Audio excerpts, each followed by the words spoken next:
You know, if I don't make this land, like, it's just over for me. This is my last chance. You know, more people want the smoke, we'll give it to them.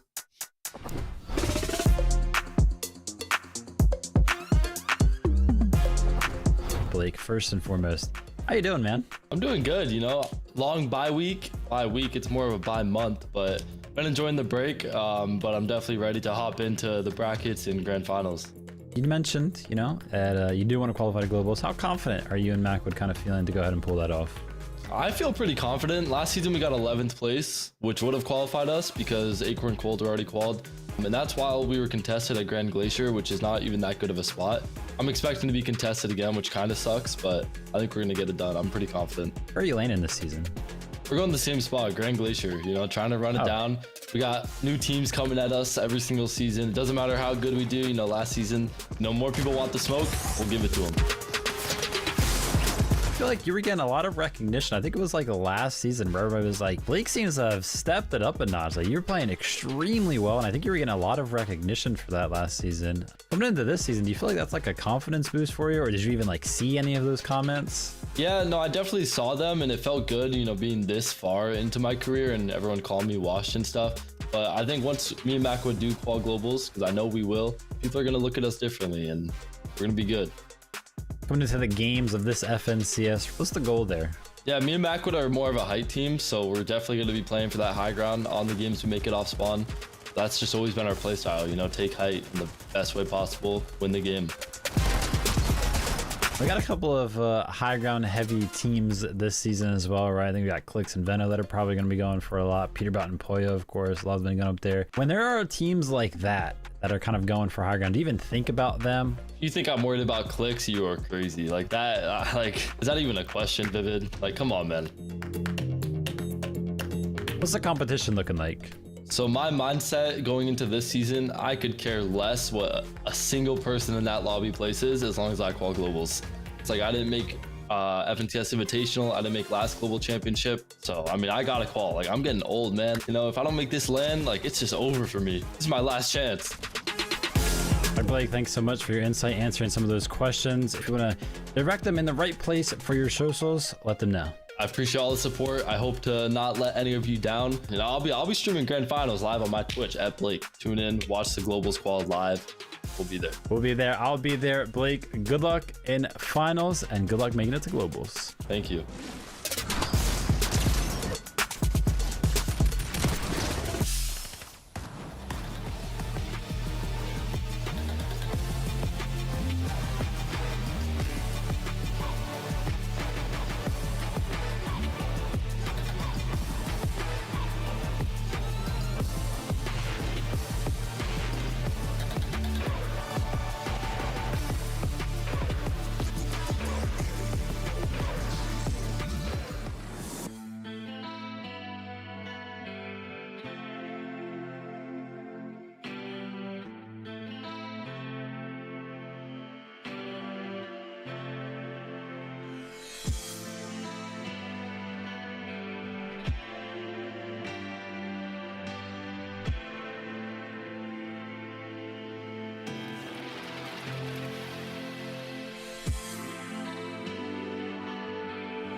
What's going on, Fortnite fam? Welcome back to the FNCS. It's great to see you guys here for day 2 of the semifinals. Our objectives, the exact same. We're looking to stay in the upper bracket, because if we do so for tomorrow, we make it to the grand finals, but a victory royale will also auto-qualify us to the grand finals.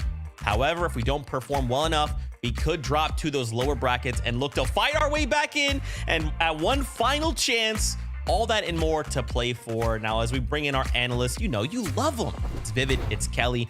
Guys, this is day number 2 of the semifinals. And the kind of big asterisk on the day is the fact that we have 30 new duos that fought their way from the lower bracket who are looking to contend with the players from the upper bracket of yesterday.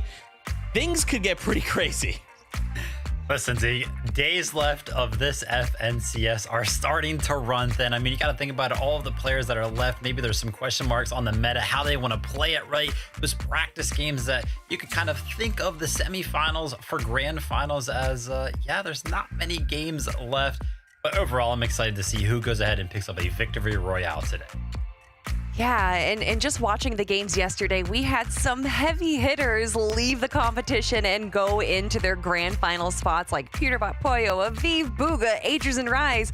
And you would think, oh, well, now it's going to be a lot easier of a lobby.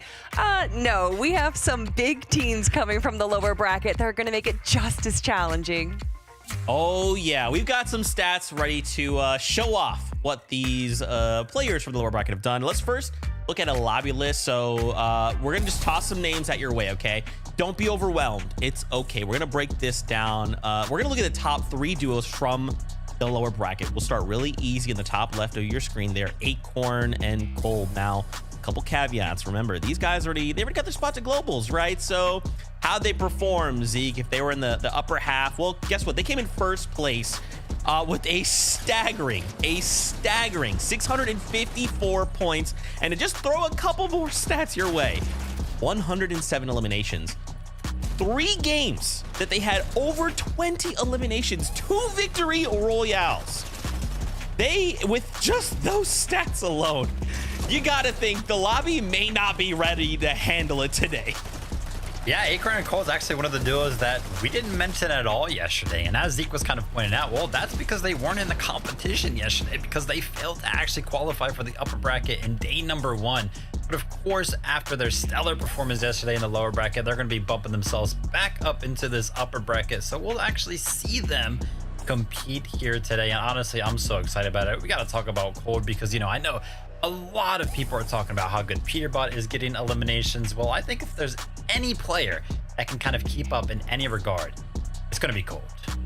Yeah, Cold had the most amount of damage out of yesterday, and after the elimination stats, it's understandable why, but he almost had double damage of what Mr. Savage brought, and that's actually the second duo we're going to be looking at. But Acorn and Cold, obviously, they are one of the best competitors in North America. We've seen them get first place in the first major for North America, but a team that's been struggling just a little bit to find their footing, Mongrel and Mr. Savage. And if you were looking at them, you know, 2 years ago, you would never thought that they'd be put into this position. In Major 1, they got 39th place. In Major 2, they weren't able to get out of the lower bracket for day 2 in the semifinals. And a lot of people thought, well, with them moving to North America, a arguably easier quote-unquote region, they are going to shine. They're going to be able to dominate everyone. And yet they didn't make it to round 4 in qualifiers 1 or qualifiers 2. And some people thought this might be it. This might be the end for their run to the global championships. But recently, Vivid, they have been on an absolute tear through the Cash Cups, obviously getting second place yesterday in the lower bracket. This is the Mongrel and Mr. Savage everyone knows that they can be. Yeah, I mean, the crazy thing for me is that whenever I look at a team and how well I can kind of expect them to do in grand finals, it's always like how many times they've made it to the set lobbies of the season, whether that be in qualifiers 1 and 2 round 4s or the Cash Cup finals. And honestly, Mongrel and Mr. Savage, they missed out on round number 4 in qualifiers 1 and 2. They've been a little bit scattered when it came to actually qualifying for the Cash Cup finals, so not a lot of set lobby experience in that regard. But that recent Cash Cup that just happened a couple of days ago, they made it to the finals and got 6th place. So I think their performance today will actually speak a lot to how I'll be able to predict how well they're going to do in grand finals. And if it's like what we saw yesterday, where literally they qualified to the upper bracket within their first 3 games of the competition out of a possible 10, because they literally got 3 back-to-back wins, garnering them 300 points, which was the threshold. They absolutely destroyed the lobby, but it was an open lobby, just like Vivid said. So being in a set lobby again, I'm hoping that we can see a repeat from the Cash Cup performance. It's Mr. Mongrel, or Mr. Mongrel. There we go. That's their combined name. It's Mongrel. It's Mr. Savage. That's their combined name. I've done it. These guys, I mean, come on. They're legends, right? They've got this. They just need a victory out. They got 3 yesterday. It's fine. It's fine. One final duo to toss your way. The duo that came in 3rd place, it was actually Seeks and Dash. So these guys have actually made grand finals in both majors 1 and 2. So look, they've kind of got the experience under their belt. Now they just have to put the cards on the table. Well, Zeke, I'm happy that you kind of brought up experience, because I'm going to make the same point about Seek and Dash that I did about Mongrel and Mr. Savage, specifically during this season, right? Seek and Dash, another one of those teams who went ahead and qualified for the lower bracket, and that's because they didn't actually make it into a round 4 of either one of the qualifiers. So for me, it's going to be a big question mark as to how well they're going to be able to perform when it comes down to the set lobbies that we're going to be seeing today. And this duo has already performed throughout the year. They joined at the start of Major 1. They got 15th place in Major 1 in the Grand Finals, and then 22nd in Major 2. So they've already proven themselves to be a pretty formidable duo. Never really a top 10 team, but they've been competing in the FNCS since like 2019, or before it was called the FNCS. They've been longtime competitors. I mean, Seek has played with the likes of Cooper, our global champion. So we obviously has a lot of experience, and I think he's found perfect synergy with a duo like Dash. Okay, I love to see it. We'll have to see again. We still have duos here from the upper bracket. So how do they all intermingle? We'll find out as we get ready to jump into games. First, though, why don't we introduce your casters? It is Monster D-Face and the best Taco. Thank you guys so much. And yeah, definitely a lot to look forward to here in day 2 of the upper bracket NDF. But I'm just going to start things off light here, man, because seeing those 30 new teams that are now going to be entering the mix, it changes up a lot of these team strategies, I think. Yeah, it does. And typically the conversation isn't like, oh, you got to be careful of the lower bracket teams, right? Because they were down there for a reason. No, we have top tier competitors entering into the conversation right now. This is going to elevate the competition by far. Yesterday was highly competitive, and there were notable names that did not make it all the way through, which means today's competition, to me, again, is going to have the weight, the caliber of a grand finals style lobby. It's going to be extremely difficult. It's not easy by any means, Taco. I'm not sure how you feel about it, but I do think we're in for a very competitive day.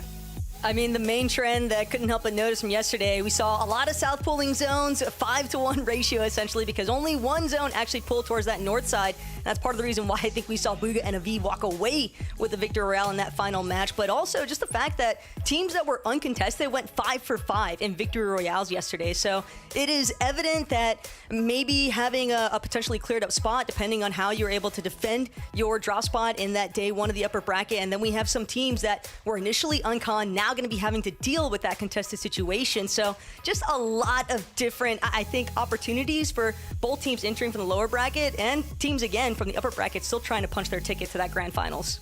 Yeah, I couldn't agree more. So that's the update from us here. We're going to toss back on over to Zeke and the crew to take us through the rest.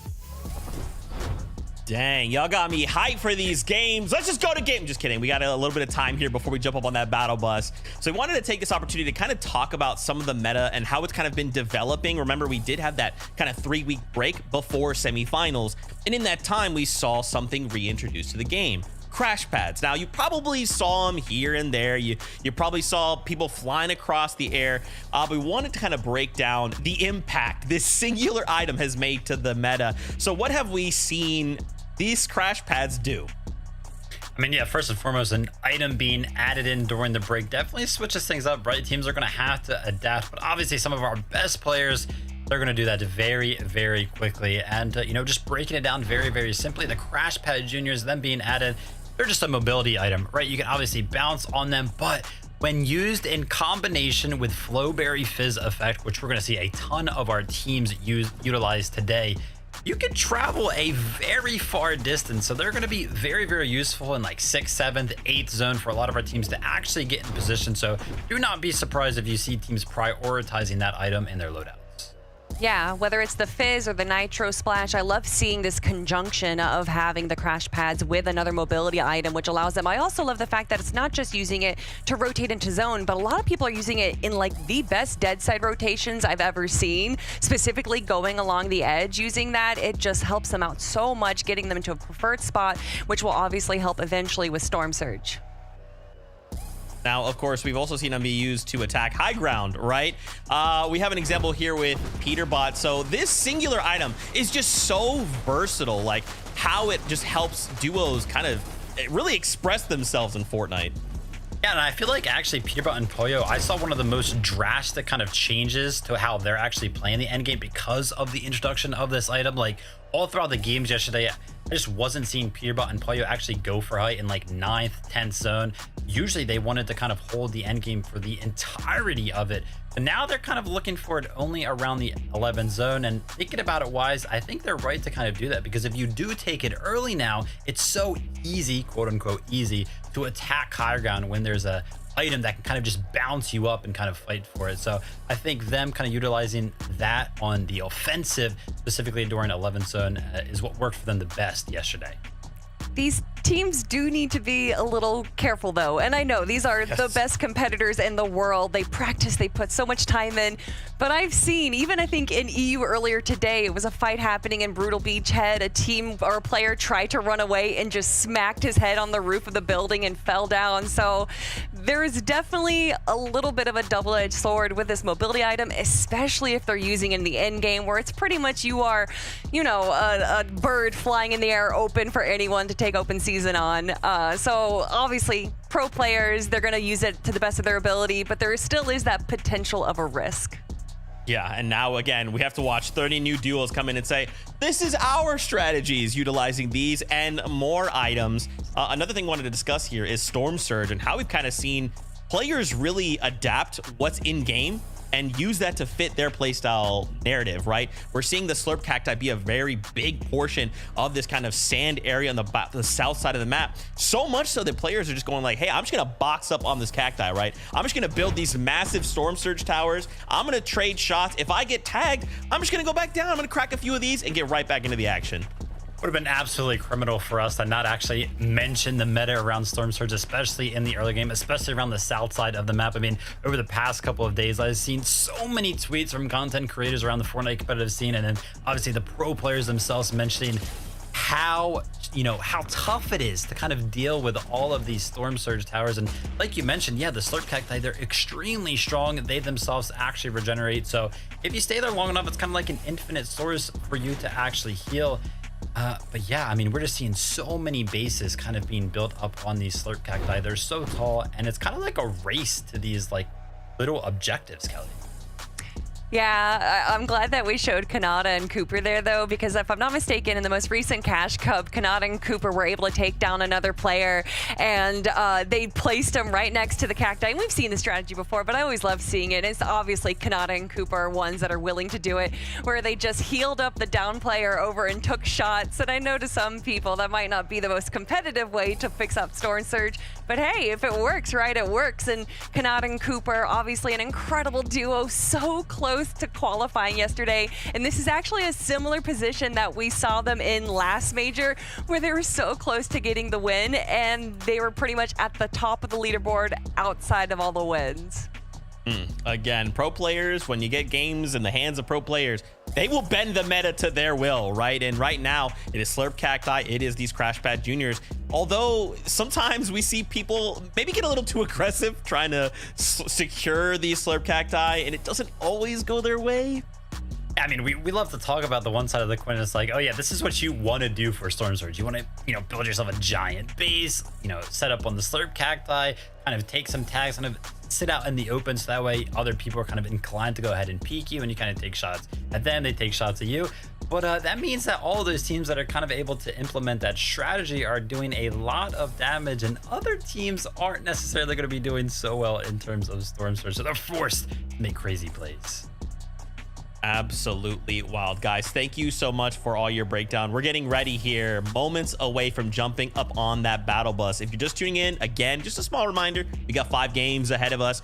Victory Royale auto qualifies us to grand finals next weekend. We get a Victory Royale, we're done, we're chilling. Otherwise, we want to stay consistent, stay in the top half of the leaderboard, and do the same thing tomorrow to make grand finals. With that being said, let's hop on over with our casters for game number 1. Thank you, Zeke, and that's right. I love the fact that we do, of course, get to push through folks that are willing to win the game or have the ability to win the game, but most importantly, if you can play well, you will be seeing your seat at the grand finals because, Taco, we're getting ready for the globals, of course. Yeah, but it is insane just how demanding those Slurp Cacti have been. We'll get an opportunity to see exactly how everything breaks down here because lobby number 1's ready to roll.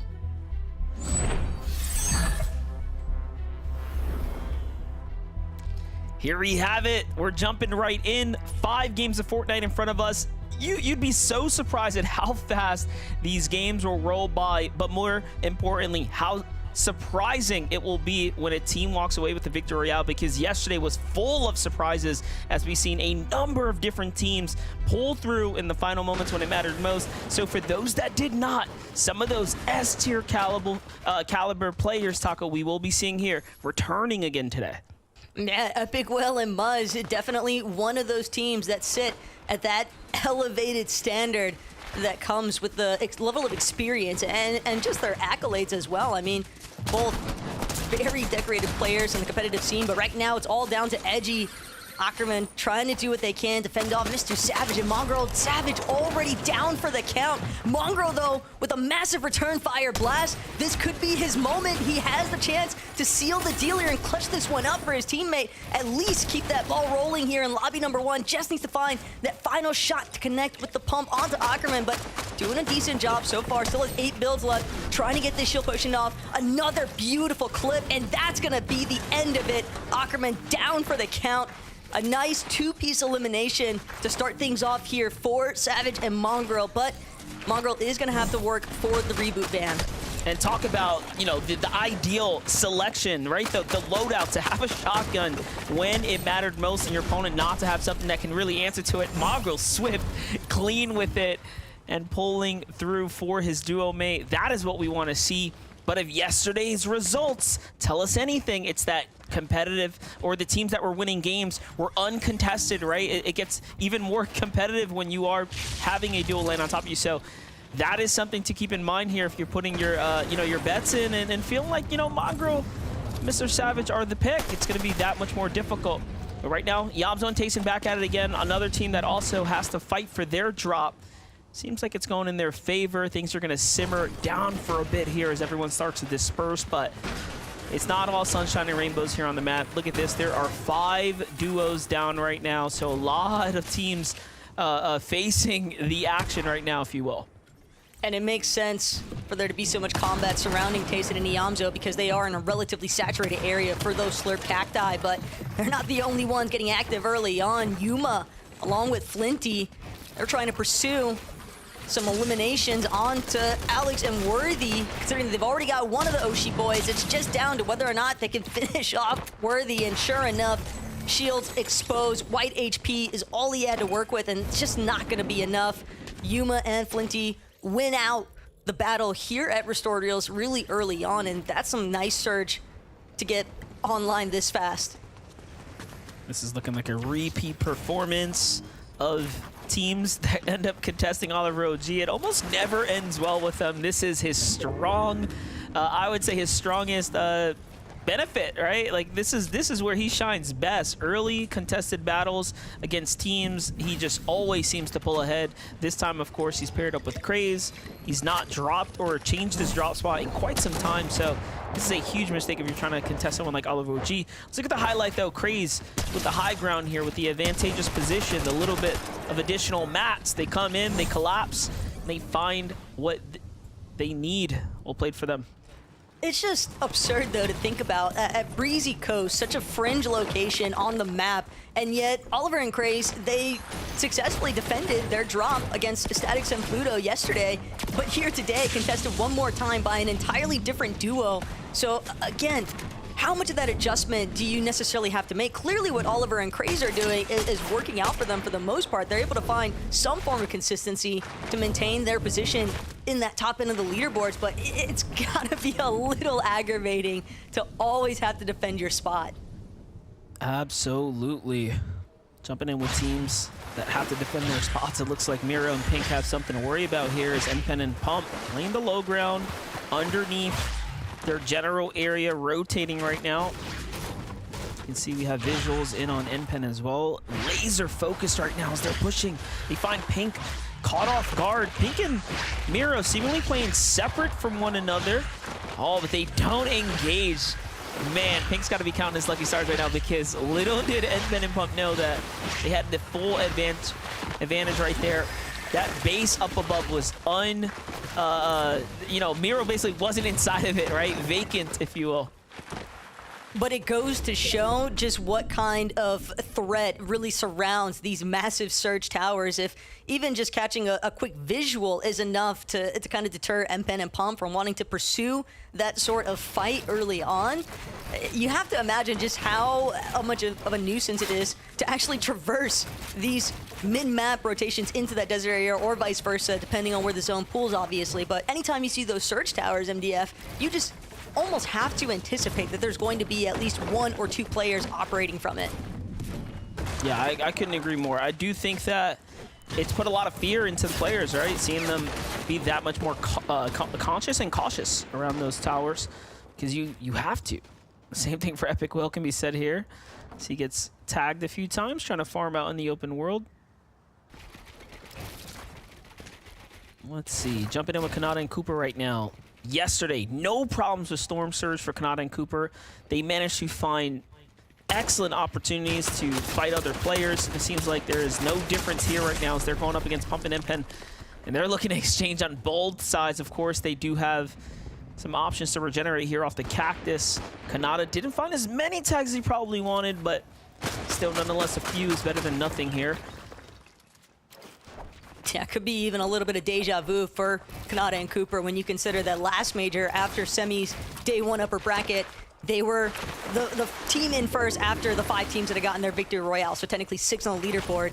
So if they're trying to continue the pattern of last major, we might see them with a top 5 performance here today in upper bracket day 2, but obviously their intent is clearly on finding a victory royale for themselves. They don't want to have to wait until day 3. Sure, you can make the joke that it's extra practice, but obviously you want the stress to be over with and know that you've got your seat on the battle bus for grand finals.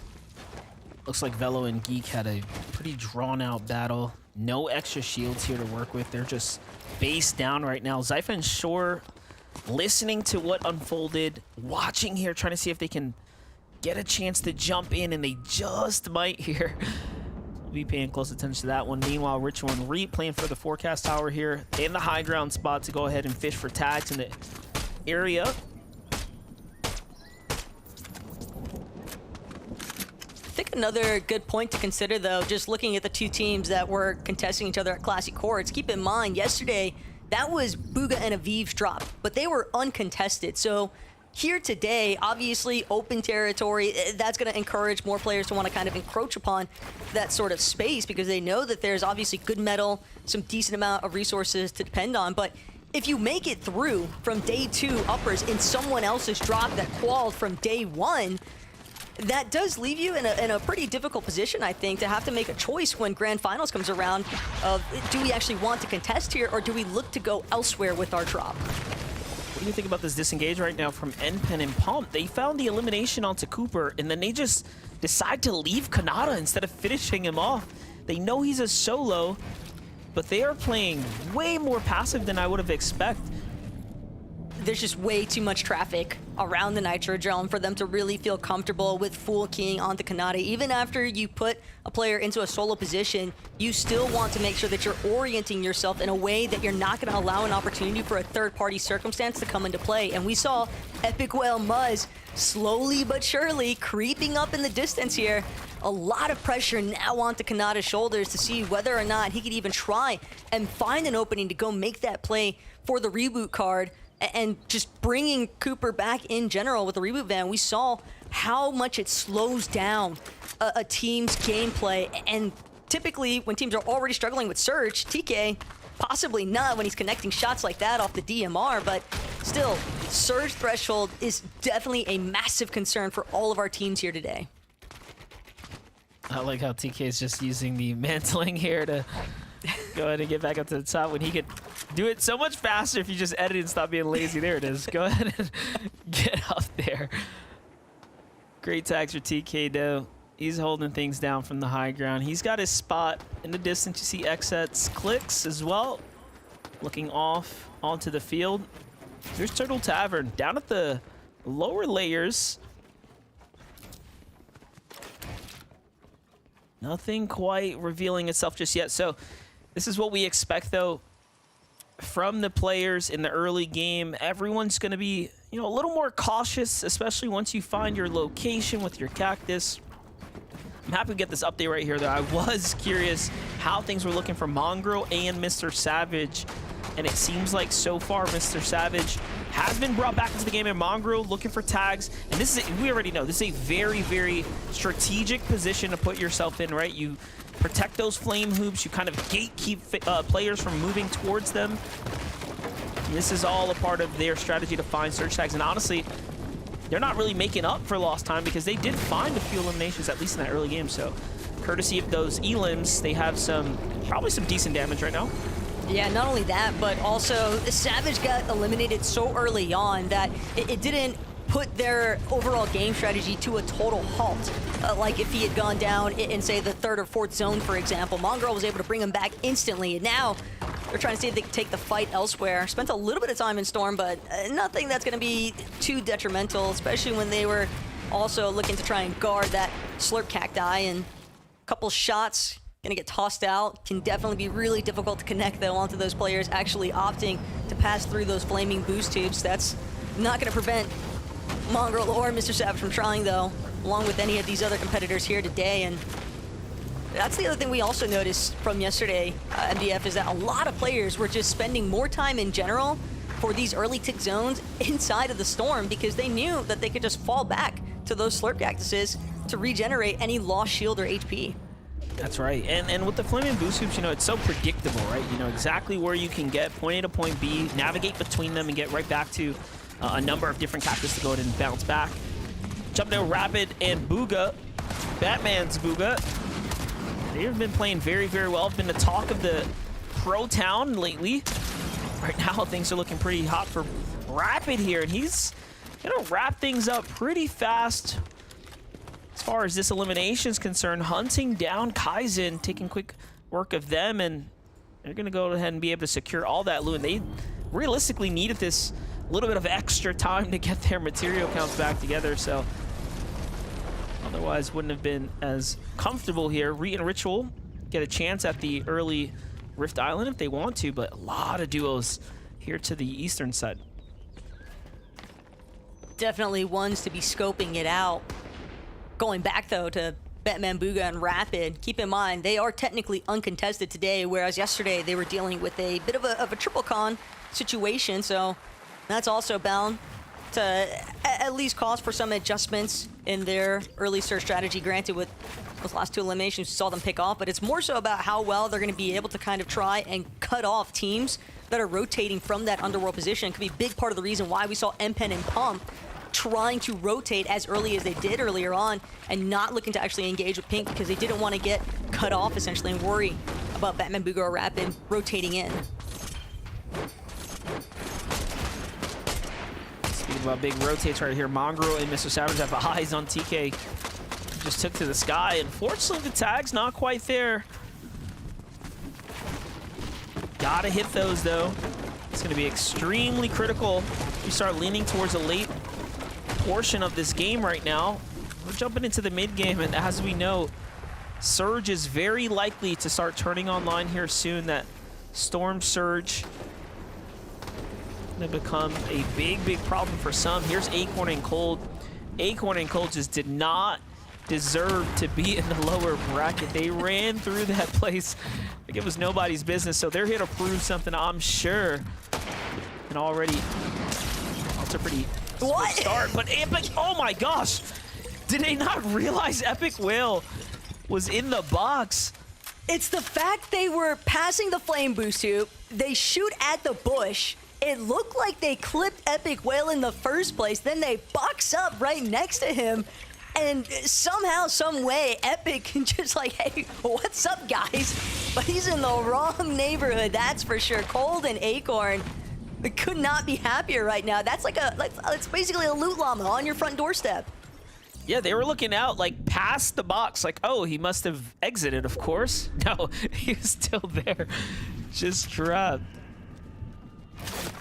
Yeah, that was a very interesting exchange of events. Either way, Acorn and Cold absolutely stoked to pick up a nice elimination, and of course all the extra loot, right? We're talking the zone's already pulled, so they'll be able to go ahead and build around that, take full advantage of the excess material.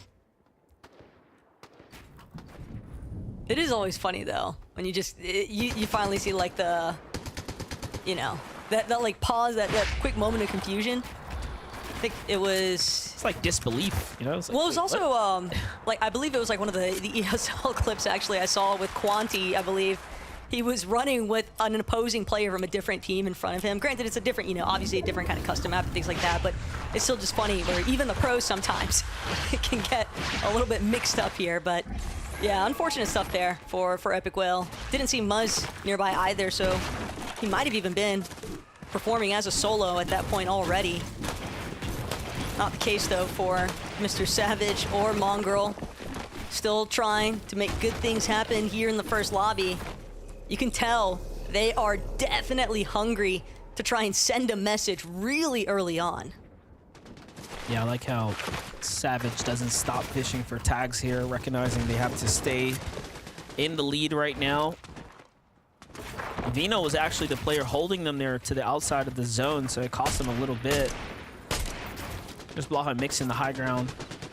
He's got visuals on everyone coming out of this late rotate right now, and the high ground here. It's gonna be pretty tough for most. Vino and Click, so for the rotation, from holding Mongrel and Mr. Savage, they rotate wide, and then they get caught in what looks to be a bit of a web here.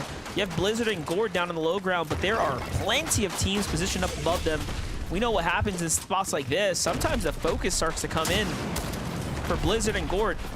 They have a lot to prove here, and they need elimination, so they're playing very aggressively right now. It's just so obvious though to Clicks and Veno exactly what's going down. You're looking at one team, ample amounts of surge. They don't even care about confirming those eliminations. They don't want to have to expend any more resources than what's necessary. So that's a big part of the reason why we see them opt for the disengage, trying to create a little bit of space. Keep in mind, they're also one of our teams that can look for those forecast tower potential spawn from their drop early on. And it's evident, Clicks and Veno, they don't need to fight. They just need to hold their turf, and they might get away with it. Revise still trying to do more. Good elimination here for Clicks though. Looks like he picked up some form of a refresh at least. Nice amount of builds though. That's because Tahi and Revise jumped in, finished one of the duos. Clicks seems like he managed to steal away one of those eliminations, and now they're just turning the full reverse card here. Trying to flip the script onto Revise and Tahi, who have 3 eliminations. I don't know how they have 3 eliminations, but find themselves so grossly below the surge threshold, where Vino and Clicks have a single elim, and you can see how much more damage they've managed to do in this same game. So, you know, it just goes to show that just because you have elims does not mean you are in a strong position for the game. And we know Vino and Clicks for sure have the forecast tower, right? Like, for them to get dead center like this, yeah, you'd have to expect this much, but the situation just went from bad to worse there for Tahi, already slightly under that surge damage threshold, and Veno just clipping him with that gatekeeper, ensuring that he's not going to have a chance to push any further. Doesn't have any shields. In fact, Tahi has been picked off from elsewhere. Not sure if that was Clicks with a nice flank wraparound. Looks to be the case, but that's just going to be one more body to throw back into their box, one more refresh, a little bit more of those siphon mats that they can pick up, and now Clicks sitting 2 eliminations. This is exactly what they were hoping for, considering that they didn't even want a fight in the first place. yeah, watch this. The knock right there, right onto Tahi as the Storm Surge was just turning online. And you know, you got to give them credit. You got to give Tahi credit for trying to take the fight before the surge turned on. It was very desperate, but it was a necessity, if you will. Unfortunately, it is against the likes of Clix and Vino, who quite honestly shine in those types of situations. So we develop on. Yamzo and Tayson got the low ground. Miro and Pink seem like they're under the attack of the surge right now, and they have the longest way to go. I correct myself, as they're the last team to move right now. Ooh, huge.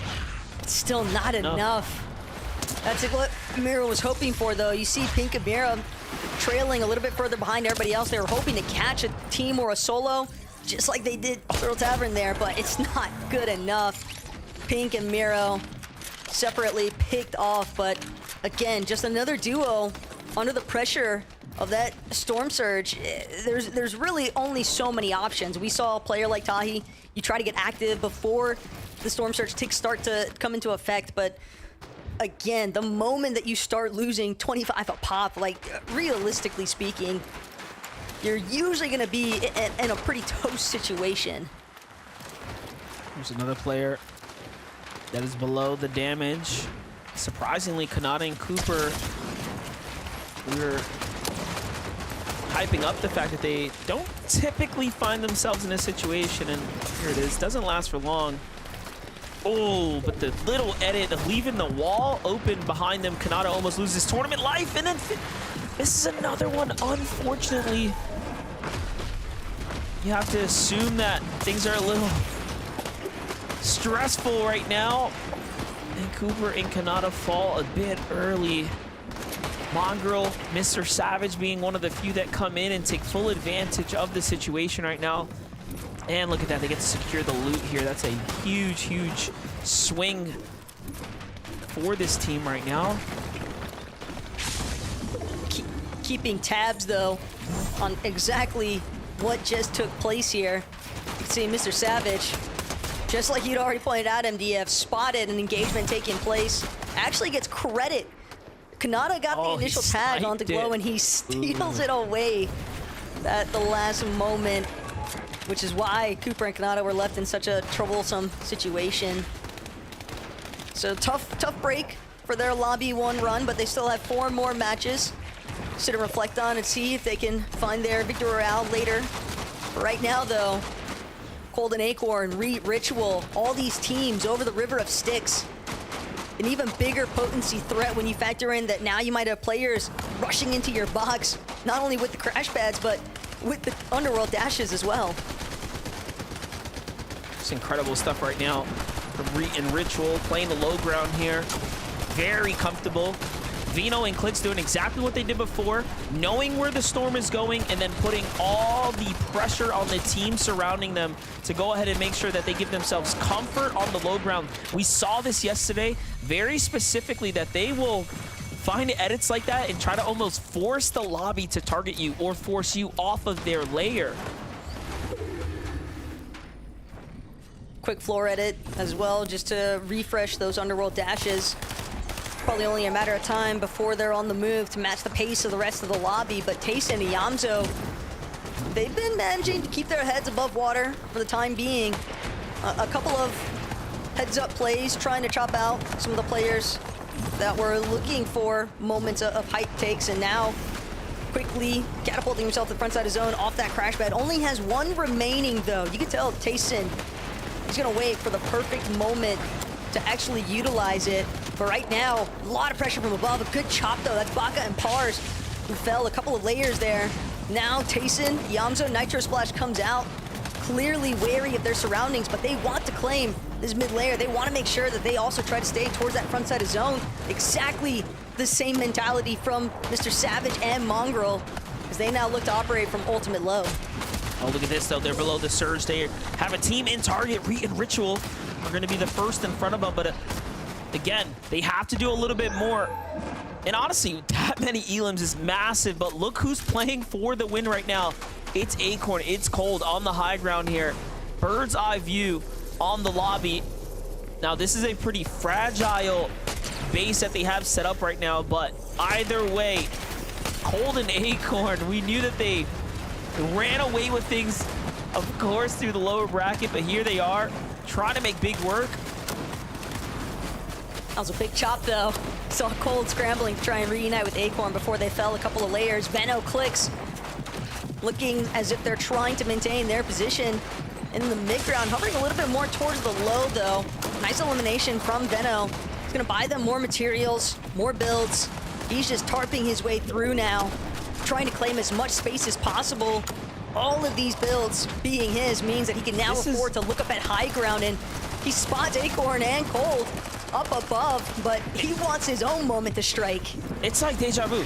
Like, Clix and Veno know that they're going to play the low ground right around zone 11. They're going to start looking to shoot for high ground. You can see they're putting their focus up top, but it's a little too soon right now. Cold and Acorn were comfortable for a moment there. Now here comes the spring up, but Batman Booga and Rapid, same idea in mind. It doesn't get any better for other teams that are trying to take advantage of the chaos up above, but Batman Booga secures the high ground with Rapid right now. 5 elims here, and the pressure continues to come through from different teams down low. Clix tries to take it, but no, couldn't get a footing there, and now it is anyone's game here. Veno, Clix start building up for high ground. Who has the map count? Not Batman Booga, that's for sure. And Veno takes advantage there still. Picks up a little bit more now, and he is down for the count. So can we see Veno and Clix win the first game? It might just be unfolding here.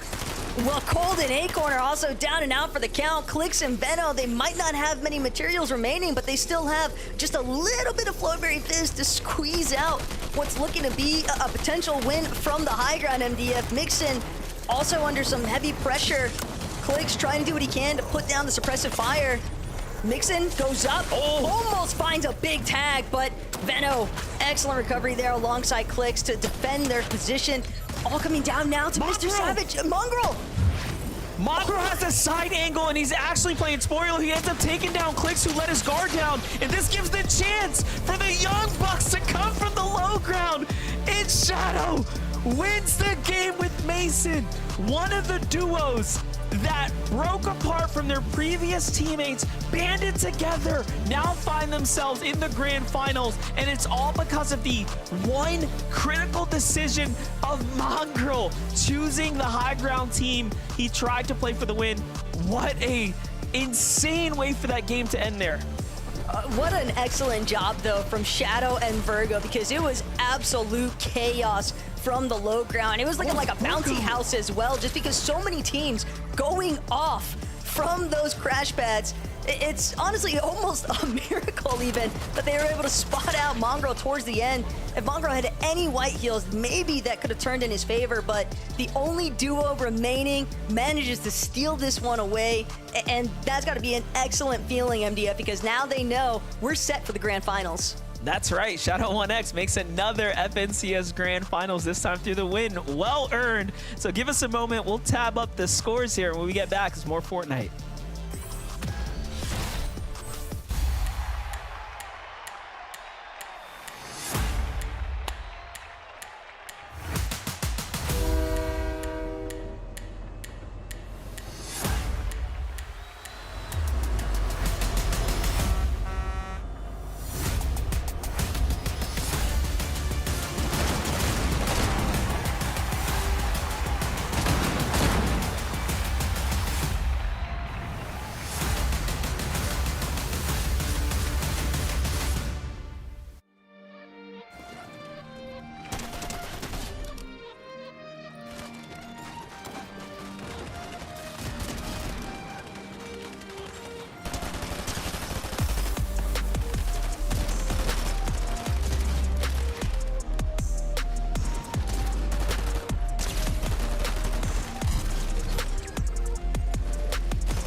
What's going on, Fortnite? Welcome back to the FNCS. We just wrapped up game number 1, and Shadow and Virgo got themselves a victory royale, which means they're good. They're going to the grand finals. We'll see them next weekend compete.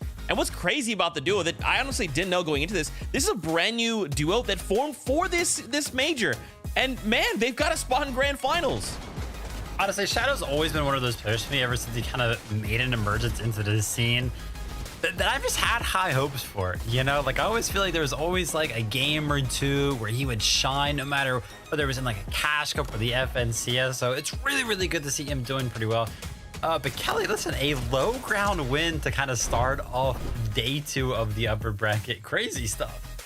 Yeah, and Shadow and Virgo definitely earned it. I think they got 8th place overall on the series point leaderboard, so clearly showing themselves to be a top contender against the best of the best. And here we have it, taking down none other than Mr. Growl himself. So you know that there's definitely a lot of probably vocal community members right now. But my goodness, Zeke, what an in-game that was. I am loving these high ground takes. And for a moment, it looked like it was going to be Clix and Vino that held high ground.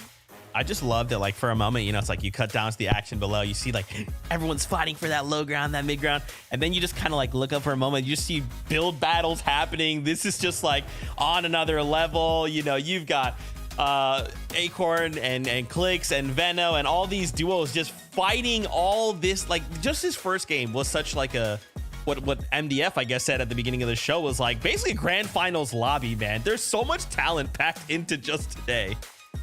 Yeah, it's super hard to kind of break all of it down in one little go here.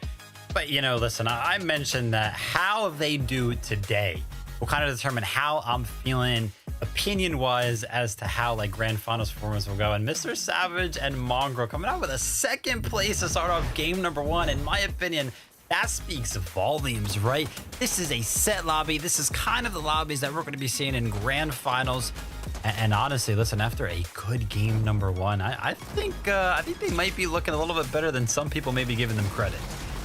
Yeah, honestly, this looked a lot like their start from the lower bracket yesterday, where they absolutely teared through the lobby. They had early aggression and kind of kept that going, taking really good fights and knowing when to leave bad ones. But the issue here was just how congested that middle ground was, which is where Mongrel and Mr. Savage have kind of been sticking around a little bit, waiting for the right opportunity to take height. And it looks like he has a little bit of height right here. And this could have been the great opportunity for a 1v2, but Shadow and Virgo made sure that that was not going to be the case. But they're going to be in 2nd place right now. That's pretty good. Look, placement, eliminations, they've got it, right? And remember, they got themselves 3 victory royales yesterday, right? So they just need to do that one more time. Just one with 4 games remaining. 1 VR is all we need. And they're going straight to the grand finals. Let's start to look at this top 10, though. We had moments with Clix and Veno, them fighting off Batman Booga, going for these crazy build battles in the sky. I mean, Batman Booga and Rapid, they are looking to to fight off Clix and Veno, and this was just a crazy fight overall. And again, remember, these guys are also looking to qualify to grand finals. So once again, it's just a who's who of talent right now.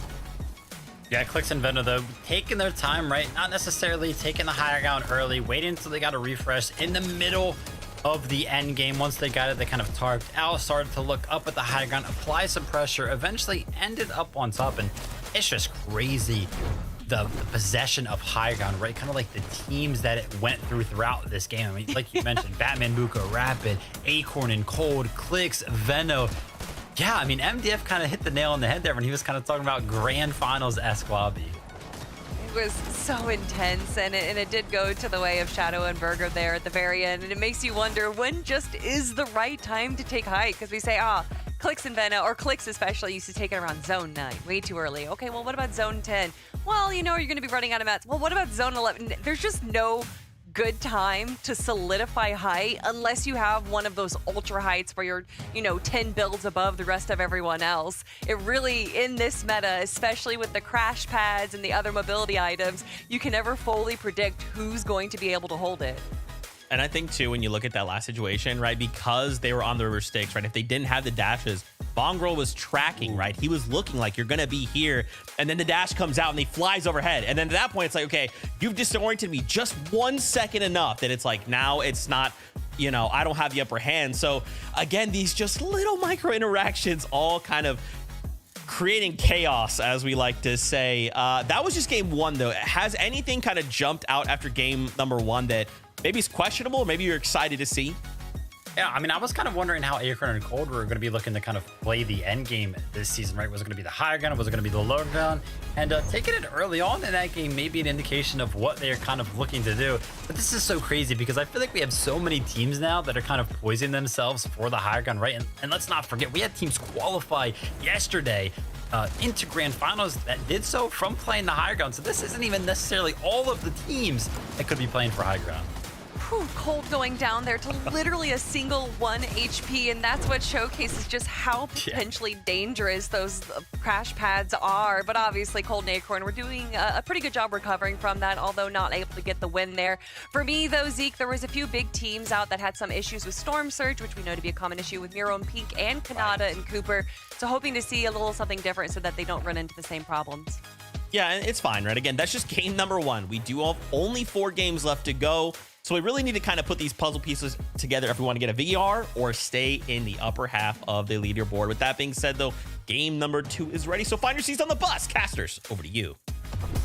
Thank you so very much, Zeke. And that's right. I'm looking to congratulate Shadow one more time. Just an impressive performance. But seeing that elimination from Mongrel's perspective, you couldn't have guessed that he was going to have a crash pad appear right in front of him and just to find the elimination like that. So what an exciting way for us to start this off, Taco. Yeah, but it's also very obvious just from those final moments, MDF, the crash pads are posing so many issues for these teams that are trying to hold and take over height. So definitely some adjustments that I think all these teams are scrambling to try and put together, but it's not easy to get the final recipe working in their favor just yet, but we'll see how everything shapes up here in lobby number 2.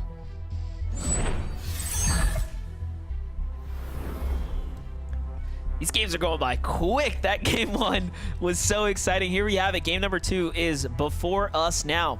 So don't get your hopes up too high, though. We do know Mongrel and Mr. Savage are contested. Last time around, it was against Edgy. Should Edgy decide to land on them once again, and there's a little bit of a battle there, that was way closer than I think any Mongrel and Mr. Savage fan would have liked. However, they've proven that if they can get past the drop, they can perform very, very well. So let's watch this battle go down here. Mongrel is going to be up top, Savage down at the bottom, and again, Savage gets beat on the drop here, and it is up to Mongrel to go ahead and try to find the first elimination, but I'm not sure if he's going to be able to.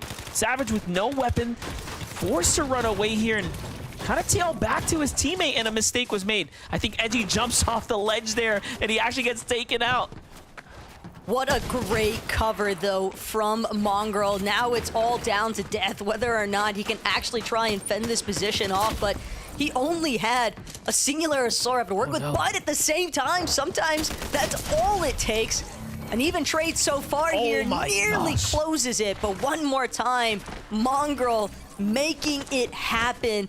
And this time, he won't even have to go for the reboot outright, MDF. He's able to just get the revive off. He's got no builds. He's not safe yet. Right? He knows it. He's like, yeah, I'm not staying outside. Not a chance. Imagine he threw him through the doorway. The way that it opened up. It just chucked his teammate out. This is so close. It doesn't get any closer than that, y'all. Right there, Mongrel and Mr. Savage get to see more of the tournament game. Wow.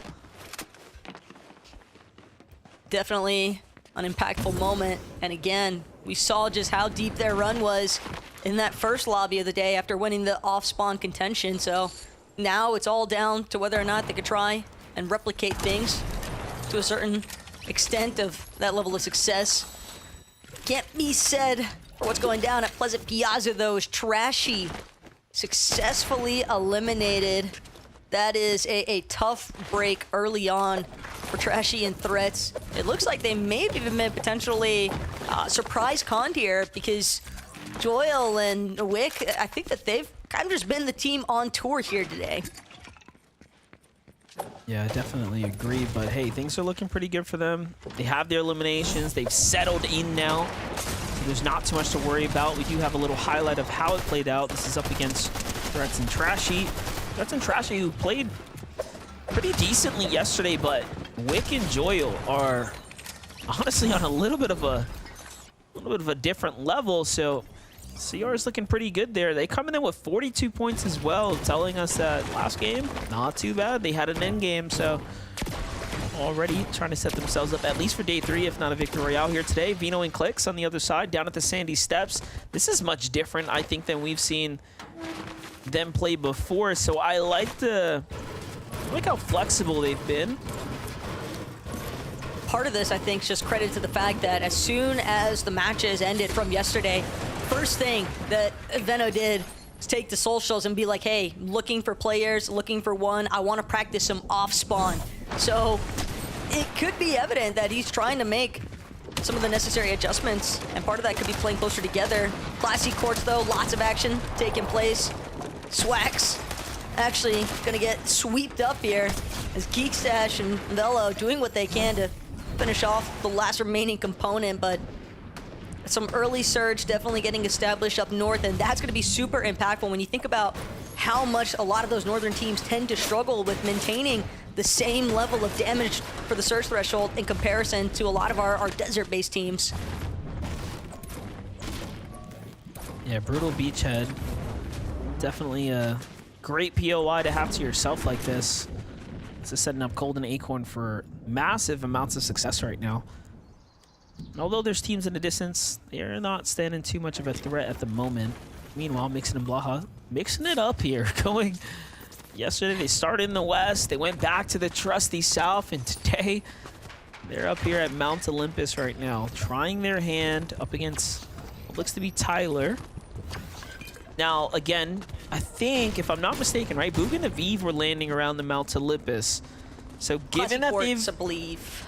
Okay, so they switched their drop from last season. So given, again, the mix-up here, I think Mixon and Blaha are trying to take advantage of teams that might have given up this drop due to grand finals appearances. But overall, this is definitely the wild card duo, if you will. You just never really know what they're up to.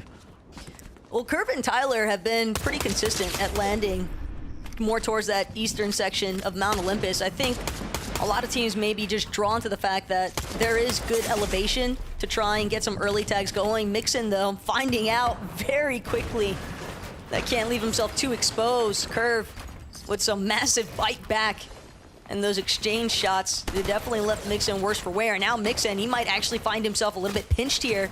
He's got another player trying to encroach upon his current position.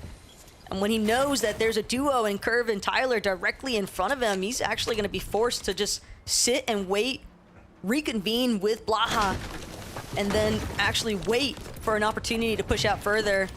Solid mat counts, though. Ample amounts of brick, so horde material is not really a massive concern, especially when you're at Mount Olympus, but Zexis and Klarog caught in a separate battle here and celebrating the aftermath. So you can see one elimination apiece means that that's been a successful duo wipe, but they're not done just yet. Herc and Willers are going to waste no time. They know this is a prime opportunity to third party. Definitely pushing pretty quickly here. No opening tags, though, so nothing too good going for them just yet. Anything can still happen, though. Rexus has to clap back. Doesn't find a chance to. If Zexus continues to play too defensively like this, I mean, it'll only be a matter of time before they lose all their strong mats that they've invested into in their defense. How long can it hold up? There it is. Tag back, but they don't find it, and Willers lands the first big blow here. That might be a decisive one. So they're getting backed into a corner here slowly but surely, Taco. They are just forcing Zexis and Klarog to expend every single one of their mats at this point. Trying to do everything they can, but there you go. Beautiful shots there from Zexis is finally going to buy him a moment to get off that last small shield potion. Now, instantly jumps up. Willers, worse for wear at this point, and Zexis actually going to opt to just stay side by side to his teammate. It's kind of clear that Willers and Herc, they came looking for the fight. They were hoping to find it before the team actually had a chance to heal, but now that opportunity all but lost. And they're gonna be forced to just bail out entirely. These teams just opted to go their separate ways. I really respect that Zexis was like, all right, we got some great tags, we backed them off. hopefully they leave us alone. And hey, they earned the respect from Herc. NPen and Pump. Last game did a really good job finding early eliminations, playing extremely strategically, but this time around the pressure's coming in.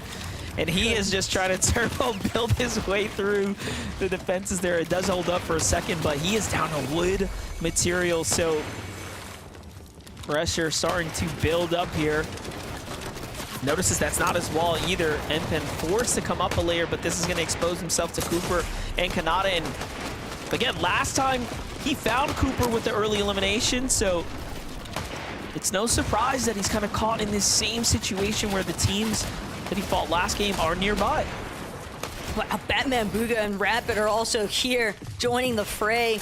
This is a really early rotate for them as well. Looks like they've kind of gauged, hey, there's a lot of Slurp Cacti near Nitrodrome. We can expect to find ample amounts of players there as Pong getting completely chased out. Those Underworld Dash is going to help confirm that distance is shortened as much as possible. And sure enough, one final Hunter's DMR shot to close things out. Batman, Booga, and Rapid now with 2 relatively early eliminations, a very solid materials count.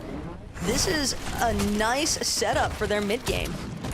Yeah, just to watch back from Batman Booga's perspective, thanks to the assistance of Cooper and Kanata from behind, Batman Booga will get the elimination credit here. And just how quick he was able to go ahead and land these tags, and again, really making sure he's putting his crosshair on the marker before pulling the trigger. That discipline there. Batman Booga showing us why he's in the conversation right now to make it to grand finals. Here we have a look at Re and Ritual. Haven't seen too much of what they're up to in the early game. However, they've continued to make appearances, I'd say later towards the mids and lates. However, we haven't seen them quite in a position to win a game just yet. But we can't take it off the table from a team that is this good. No, definitely not. As Ritual kind of scoping out the fact that there seems to be a little bit of a skirmish taking place right next to one of those forecast towers. And Baka, Pars, another one of our teams surrounding the Nitrodrome currently. Almost makes you reflect on NPen and Palm. Part of their demise was just the fact that they caught the lobby's attention. You saw NPen trying to throw up builds as quickly as possible, but when you're forced to expend all your materials, when you see a metal surge tower, Kanata, Cooper, they're still willing to apply some shot pressure, but Baka and Pars have claimed a good amount of space right next to that Nitrodrome. Kanata still looking for tags here. Unfortunately, was aiming a little too high before that. This time, makes the adjustments needed. Cooper getting tagged up here, trying to exchange with another team. It's not quite going their way.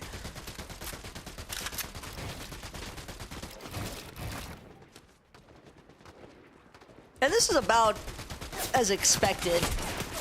You know, there were a lot of kind of screenshots circulating. This right here is the prime reason why we see Cooper and Kanata so content to kind of just throw out shots every which direction. When you've got 3 separate Slurp Cactuses to kind of just sit on, you'd know that you have basically infinite healing at that point. I mean, they're literally sitting on 90 instantaneous healing for whatever they need, whether it's white health or shield, and it's going to keep regenerating, so there's no real reason for them to leave this current position. They're just going to keep trying to hold teams, try and control the flow of teams as well around that Nitrodrome. You can definitely expect that to have a pretty big impact in terms of where the congestion starts to pool on those edges of the zone.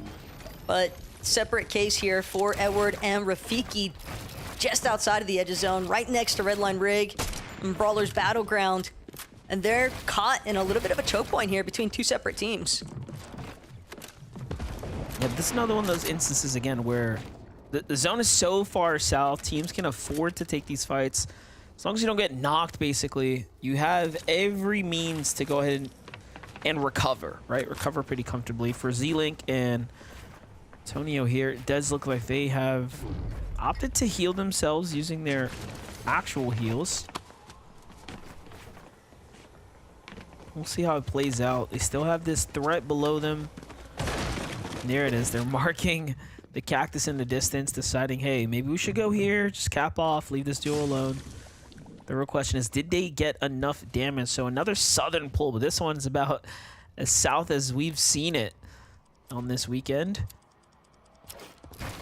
But we did see Z-Link incredibly low as far as his material count is concerned. And if there's one thing the desert doesn't have a whole lot to offer MDF, it's definitely going to be those builds, resources. Most of it will have already been claimed by this point, so potentially could see them often be one of the teams that makes a play for the Rift Island instead, because there is ample resources to be found sitting here at the Loot Island, essentially, and Cold Acorn, they've already taken full advantage of it. And again, keep in mind, they had an excellent run in that first lobby, especially when it came to trying to play the high ground. But I think one of the main detriments they encountered from lobby 1 is that Cold didn't actually have a high fire rate weapon, so it's hard to play suppressor from that ultimate high ground when all you really got is a DMR to operate with, because you just can't break down builds the same way you would prefer to. Yeah, in the endgame in general, right? You kind of want to find an opportunity to drop that DMR, get into an SMG. As the dynamics start to change a lot. He's reading Ritual, though, very far north. I'm a little bit concerned to the fact that they're not fighting right now, because we've already seen the numbers tell us that when the zone is this far south, the surge damage threshold will continue to climb and climb. So we're going to be in for I guess quite the treat for the battles that'll have to kick off here shortly. Oliver OG and Craze from the east side made their way pretty comfortably into the zone. Definitely expecting to see a lot of these players be much later than what we've been conditioned to seeing, essentially, for players making rotates. Because, again, thanks to those slurp cacti, there's no real rush in these early zone ticks, because you can afford to lose 1 HP, 2 HP at a time, even, as long as you have the slurp cacti along your path route into the next zone. And wouldn't be surprised to see teams maybe taking their time, try and stake things out, and just look for shots on the teams that are somewhat opting to rotate a bit earlier. But when it comes to these desert zones, MDF, I'm just not sure about high intensity. In fact, it's trying to get switched around here by Stifferoony and Carillion, because they need to get something going soon. The problem right now is that they're right in between Victor and Paper, and we know Victor and Paper like to get aggressive, but Carillion's gonna find the first knock onto Mongrel here. And now it's up to Mr. Savage to pay the favor. Can he clutch this up? I'm not too sure, given how fast they've actually made work of Mongrel there. But you have to assume that Mongrel grossly underestimated this team after getting the first tag there onto Carillion. And now Mr. Savage has a big decision to make here, a tough decision, if you will. Does he stay, or does he just go, right? Rotate now and get away from this solo, or get away from them as a solo here. He might actually wait it out, because he does have a decent amount, 454 above the damage threshold. Question is whether or not he can actually create enough space between himself and Carillion and Stifferoony. Keep in mind, since they eliminated Mongrel, they know there's at least one Savage running around here somewhere that we can look to pick up and extend our damage threshold all the more so, because the main reason they even pursued that initial elimination onto Mongrel in the first place is we saw Carillion, he was 1 above at one point. And now this team, thanks to that elimination, safe for the time being. But again, look at this. Southern, the zone lands right here. They're dead center. keep in mind, this is also a team that has been soft-conning Clix and Veno in their drop over towards that Snooty Station Sandy Steps area, and part of the reason being they're interested in what's up for grabs there. Depending on the spawn rate, it's going to be the forecast tower. Clix and Veno may have potentially lost that forecast tower to Stifferoony and Carillion, just gauging off of their current position. I would not doubt it. They are way too positioned to be a coincidence, it feels like, at this point. But Curve and Tyler got a knock, and then into the box they go. Double nitro push. It's going to make quick work of any builds that stand in their way. Trying to get Victor here. That means Paper is, of course, going to be one of the casualties. This time we have Alex and Worthy in the end game making their appearance known here. Sightlines on that second layer make it not safe at all. So this is one of the few times where staying on the low ground, even a lower profile, is probably going to be the better decision. Look, Victor trying to find anything here.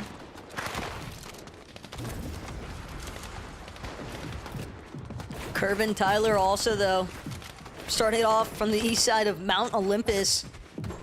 Now all the way down south here by Redline Rig. You could see the amount of teams that are starting to float their way closer and closer into the zone, but they've got a decent position. They're not in as congested of a territory just yet, but Stiffaruni and Carillion, they're finally ready to try and finish what they started. They are hunting Mr. Savage currently, tearing through all of his builds, separate angle, push approaches. Savage nearly got the flank wraparound, but the shot just didn't connect where he needed it to, onto Carillion, and now Carillion barreling his way through these builds. Savage still doing a decent job, though, at just wasting their time, essentially, wasting their materials. At this point, they have to finish the job because they're bound to have attracted attention from elsewhere. Yeah, and look at that. Savage answers back, and actually the shot before that was good. It hit Stiff really, really hard. So Mr. Savage, I mean, don't count him out. These teams here are obviously hungry to get this elimination, but at this point, I'm afraid they're getting in over their heads at the moment. This is the deep end that they're jumping into, and it might not be worth it. They've cost themselves all of their material. Look at this, down to just 210 metal when they were essentially and effectively capped out just moments ago. But no, Savage tries to make the rotating. Cooper finds him there instead, and this is before the placement point. So regardless of whatever lead that was built before, it's gonna be blown to the wind. And look at who gets to the zone first. Acorn and Cold just ahead of Vino and Clicks here. Now likely being the catalyst to the target, to the pressure being put here on Vino and Clicks, who are somewhat exposed right now. Finally now other teams start to base up around them, giving them a little bit more coverage, but what a game that's unfolding right here. What a spot, though, for Epic Well and Muzz to find themselves in. No shield on either of the pair. 35 below that damage threshold, trying to take shots at Olaf and his teammate, Lark, but they've got to be real careful because if anybody lands a return shot, this solo might be their best opportunity. Big shot from Epic. It's going to connect onto Victor, but Muzz, he's so incredibly low, just under half HP. It's going to be a drawback instead. Epic one more time. 39 above, but with no shield to operate off of. Lark finally brings the tone there from Epic. Nice. Good return fire from Muzz. Going to keep them above, but can he get the revive off? Yeah, he can. He can because Epic Well drops the mats. I was just going to say, they marked that build for a reason, and luckily, Epic did have a wall already down, but no, and Ritual recognizing the downed body and the potential save coming through. And I know it pains Reet just a little bit to take down his boy, Epic Whale, but hey, it's all love. It's business, not personal. It's all business. It's business on the FNCS final stage. It does happen. Definitely a tough break, though, for Muzz and Epic. The moment that they finally get above that damage threshold, they don't even get to try and lavish in as Veno Clicks stuck in the low ground for the time being. But again, still in enough space, and where they've tarped through, they might be able to catch a team or any solos rotating a little bit later on. Off guard here. They're continuing to try and push forward, though, but they are sitting pretty as far as their damage threshold is concerned, although it is dwindling at a relatively rapid rate. Well, here's what I'll say. Vino and Clicks have continued to play low ground pretty well, honestly. If you look at all of their performances so far, the collective group of games, they've continued to play low ground and then slowly work their way up into the mid, and then, of course, going for the high ground when the opportunity presents itself. So I enjoy the fact that they're sticking to the strategy. It's been working so far. Pars, though, on high ground. He's been here before. This time, no Baka. Took the zip line all the way on up to get the most advantageous spot here. And at this point, I'm not even sure if other teams realize, you know, that's even an option. Wow. 2 eliminations, though, in total for Cold and Acorn, and yet over 1,500 damage above the Surge threshold. Turtle Tavern nearly met his fate for the likes of Cold, but instead, different player able to pick him off. It's going to go to Worthy. Oshi still holding strong here. Miro and Pink, though, they are in a world of trouble here as Cold swaps out that DMR for the Thunderburst. He's pushing immediately into the box. Pink trying to throw up a ramp, trying to bide some time. Miro, Pink forced to fall back one more box, but it's all about making sure that they can even stay on pace. They want to stay ahead of the congestion that's really starting to build in that low ground. This Reet and Ritual taking a little bit of momentum they built off an epic whale and Muzz to take it to the high ground now, and they haven't a realistic chance here at winning this game, but first they have to solidify this high ground spot. But how do you do that when others are crash padding up? And just as they were trying to connect this base, connect the high ground to another build, another team came out of nowhere, but it seems like it was just a couple of tags. They could not sit themselves on top of them, and look at this, Pink and Miro still working through, even after that close call on the low ground.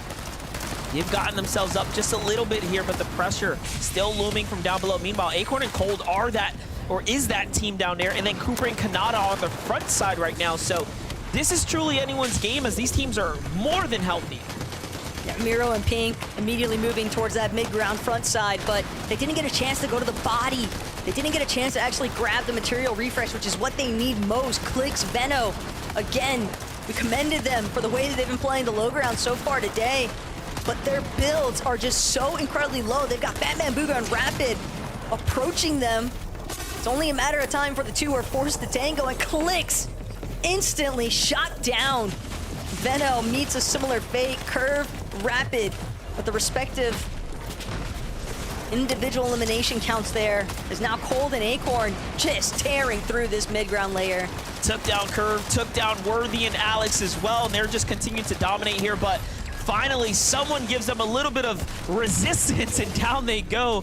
Pink and Miro end up being the team to go ahead and finish the deed there, but no match for Miro is going to send him back to the lobby. Reet and Ritual are just tallying up the eliminations right now. Kanata and Cooper, one of the only strong duos remaining here alongside Batman and Booga. So this is it, a 2v2v2 situation going on right now. Batman, Booga, and Rapid being the one team down low. So you have two teams that come from NA West, and one of the best representatives, of course, on the NA East region before the merge, all going head-to-head right now here on Central. This is what makes this so exciting. Who do we have taking it? This is a devastating climb right now. Up they go, but Kanata waits. This is interesting. I want to see what he's going to do. So he's trying to stick behind. He knows there's a duo down at the low ground. He's going to go for the points instead, recognizing that the win unlikely, as Reet and Ritual have such an advantageous position. They're just going to be waiting for Batman, Booga, and Rapid, who they're not going to have. They gas out in the end there. What a fantastic recovery, though, from Ritual and Reet, because when we first checked in with them on the high ground, they were incredibly low. Those shields have been cracked, and it's largely credit to all those teams just kind of jumping up to challenge the high ground off of those crash pads, and yet they still found their moment to breathe. They got the relief that they needed, suppressed those teams, and were the only team able to actually hold down the high ground at the very end. That positioning was just too strong for Batman, Booga, and Rapid or Cooper and Kanata to deal with. Yeah, you know, in the end, Ritual's defense, while Reet was trying to go ahead and solidify the positioning, honestly was the difference maker here. Take a look back at it. Ritual just had the angles, and they were lighting up everyone. At this point, though, it was the Fortnite. You know, the Fortnite gods took over, right? What can you do? I would have liked Kanata to go up to the high ground. It could have kept it close, but also the decision to go back, try to earn points, it was smart. Reet and Ritual, congratulations. Game 2 locked and wrapped. They will go to the grand finals. And just like that, we are powering through the games here. NA has been so exciting, and it will continue to remain so. So give us a little minute, and we'll be back after this break.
What's going on, Fortnite fam? Welcome back to the FNCS. Game number 2 was a good one.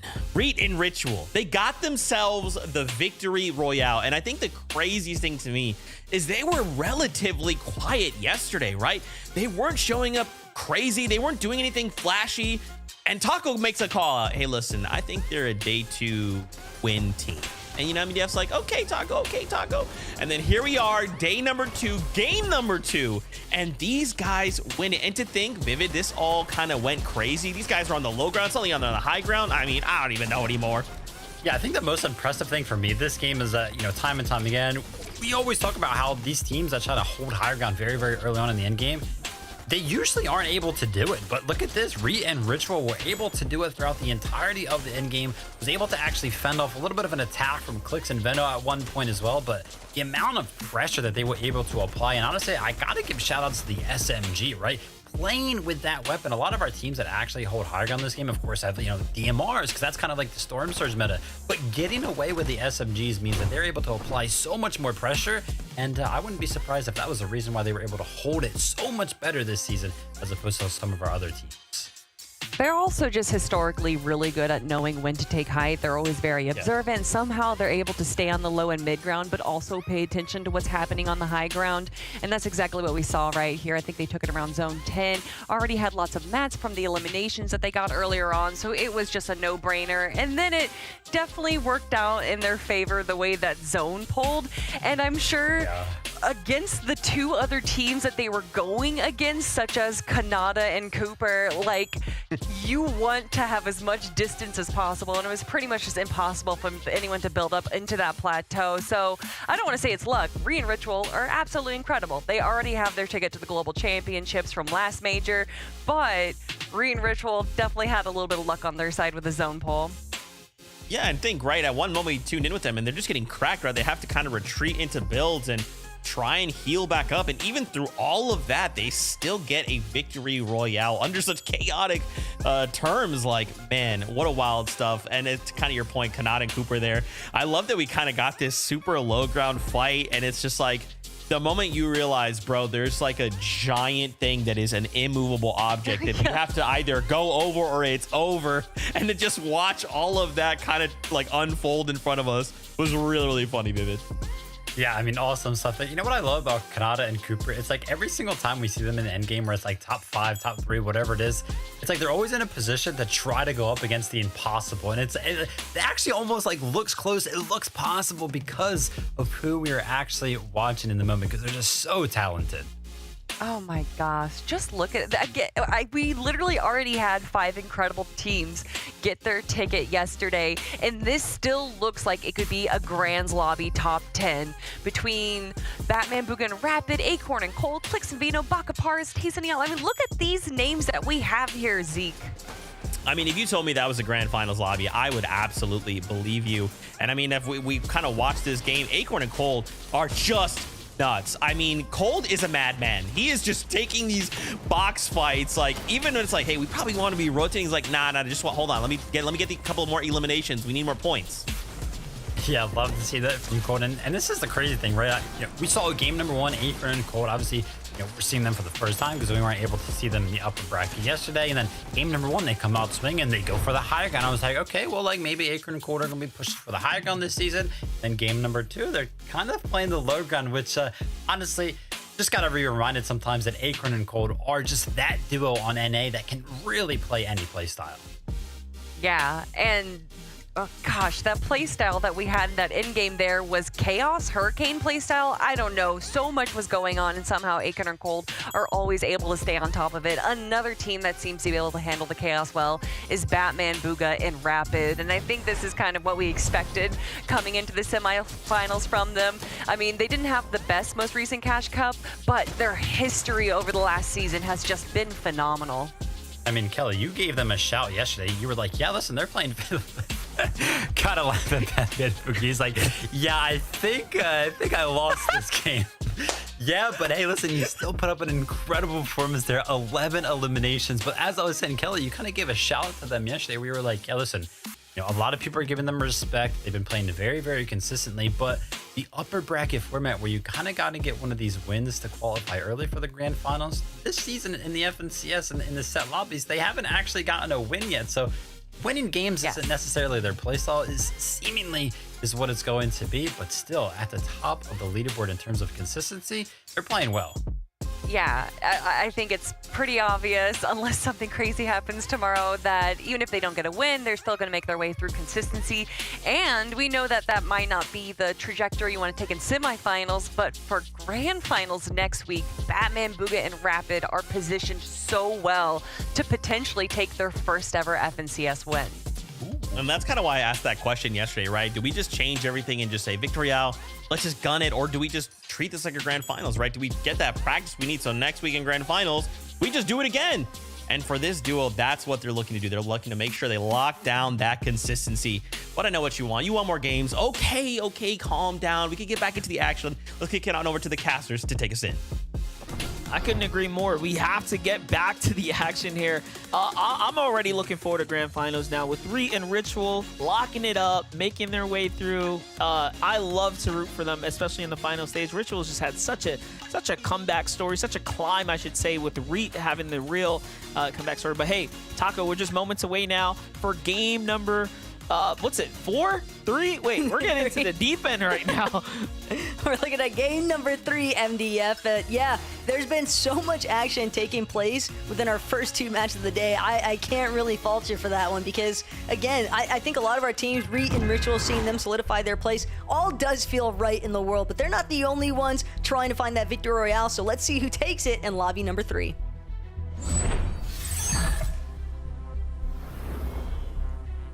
So much action. I feel like I've watched 4 or 5 games of Fortnite already, but we are jumping in the bus one more time. We're here for game number 3. This is going to be a very pivotal moment right now because after this game concludes, there are very few chances left at that point to make your way straight to the grand finals. You still will have a chance. You'll have to fight, but you have to fight so much harder. So points do matter, but right now, Tace and Iamzo, we get to have the pleasure of watching this drop go down. Iamzo's going to be the first to get a weapon up top in an early tag. This does, of course, mean that he gets to push on in. He finishes off Blaze before he can even react there. Caught literally trying to shield up for a second there.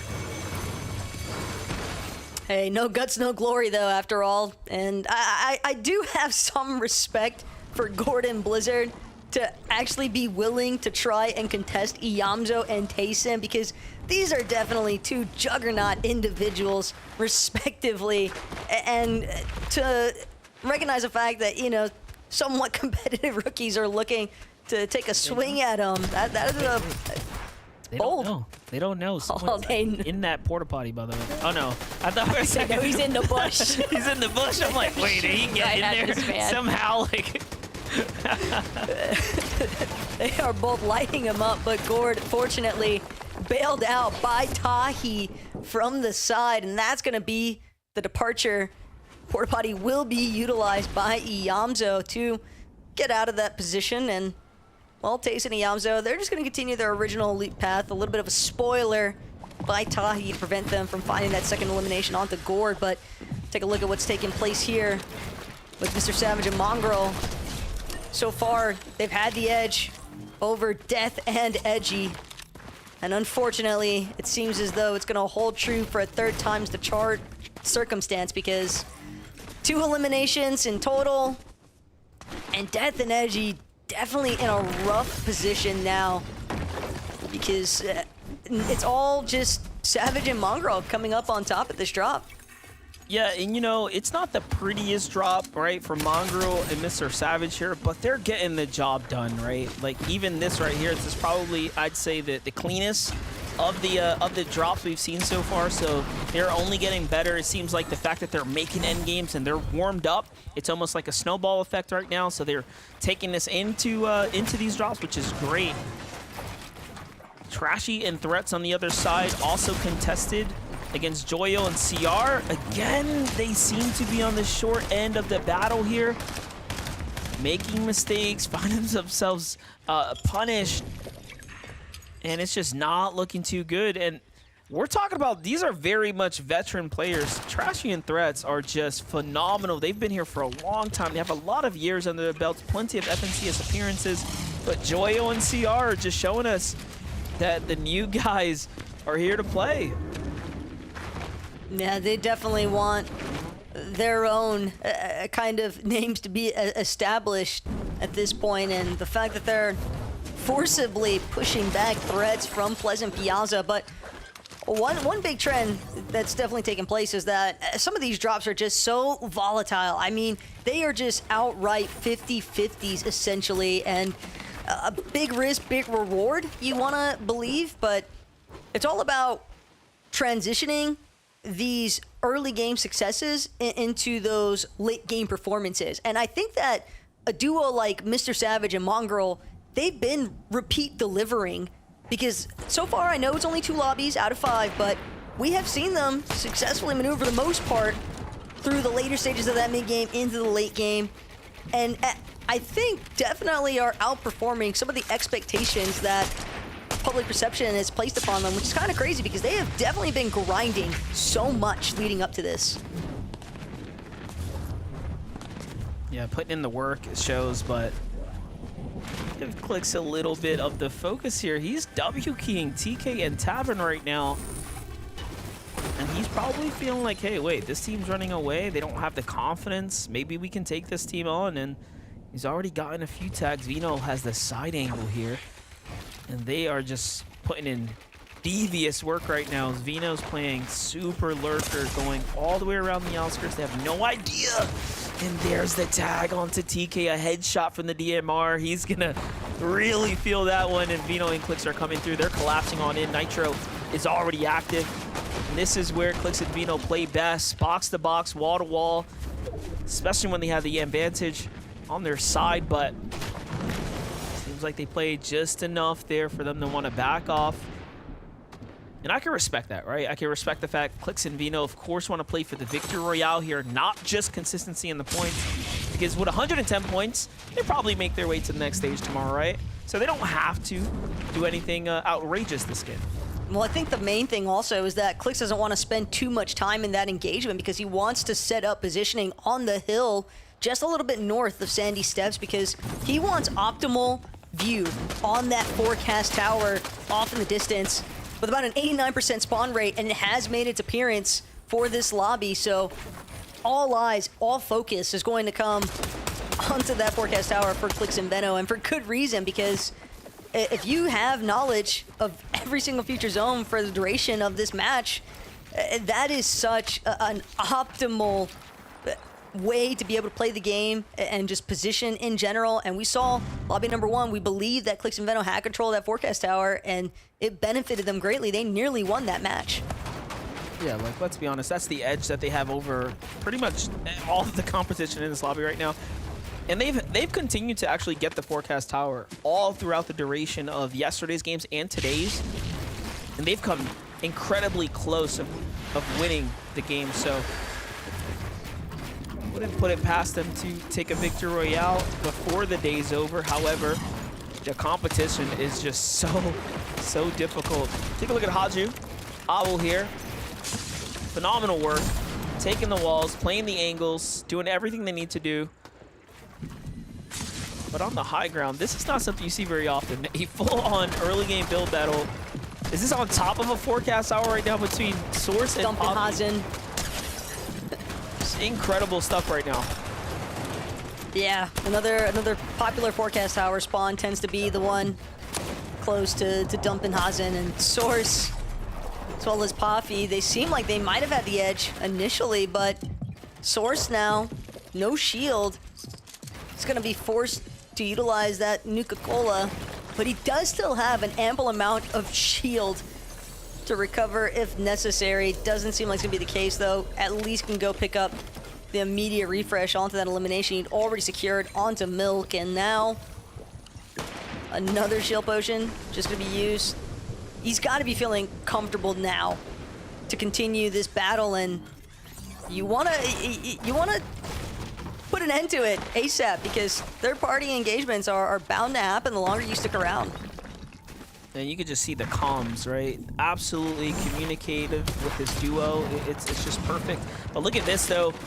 You might be wondering why Craze and Oliver OG have been in the zone for so long. Well, it's because they found one of the OG GOATs of the region, Macwood, in the storm there, and they end up getting the elimination. Here's Batman Booga and Rapid.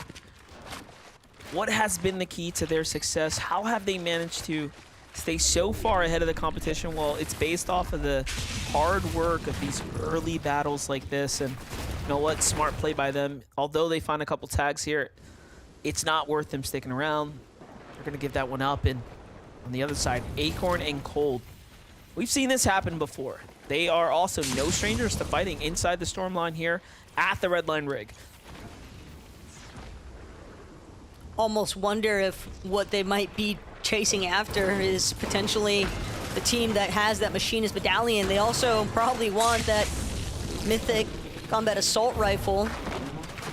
Just some very strong weaponry and a strong medallion, and considering that Vorteca and Paco typically land at red line rig uncontested, it is likely that they are currently in control of both of those pieces, but might be Paco that's actually holding on to the mythic for the time being.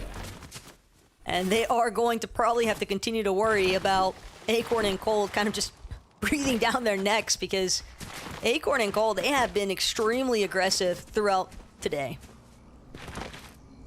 Mixing and Paco, or Mixing and Blaha, continuing to impress me with how they switch up their drops game after game and continue to find success on the standings here. 88 points earned so far, not too bad, given that we're just jumping into game 3 right now. And look at this update that we have here. Vino, 18 HP, so the split attack here not quite going in his favor, but luckily didn't result in a team full-on keying him here. He's got a couple cactus to work with, so that'll be just fine, but hopefully it was worth it. Hopefully he found the tags that he needed. Considering we haven't really seen them struggle with their surge threshold, have to imagine that that ultimately netted in his favor. But again, I think that with the availability of these slurp cacti in this southern portion of the map, MDF, it just alleviates so much pressure that would initially be placed upon teams. That you're kind of looking at the teams that are more towards the north side, right? They actually have to expend their resources they've been looting up. They don't have these slurp cacti for the most part, and then they're having to deal with players that are surge-based around the slurp cacti that would be available otherwise. So you essentially have to fight for the resources down here from teams that have already been able to pre-establish those optimal positions, and it just gets all the more difficult. And Noah called attention to it earlier, but yesterday, keep in mind, 4 zones pulled south, 1 zone north in yesterday's matches, and we are definitely seeing some deja vu circumstances here today. Yeah, I was gonna say, what's the count for today? I've seen a lot of southern-ish zones. Here's a first look at Scuffy's in Glow right now. Set up, center zone just outside the underworld. And it seems like they're trying to do something big right now. They need material. They're just coming off the heels of a battle, it seems like, that they were in the lead of. They have a single elim right now, so very nice.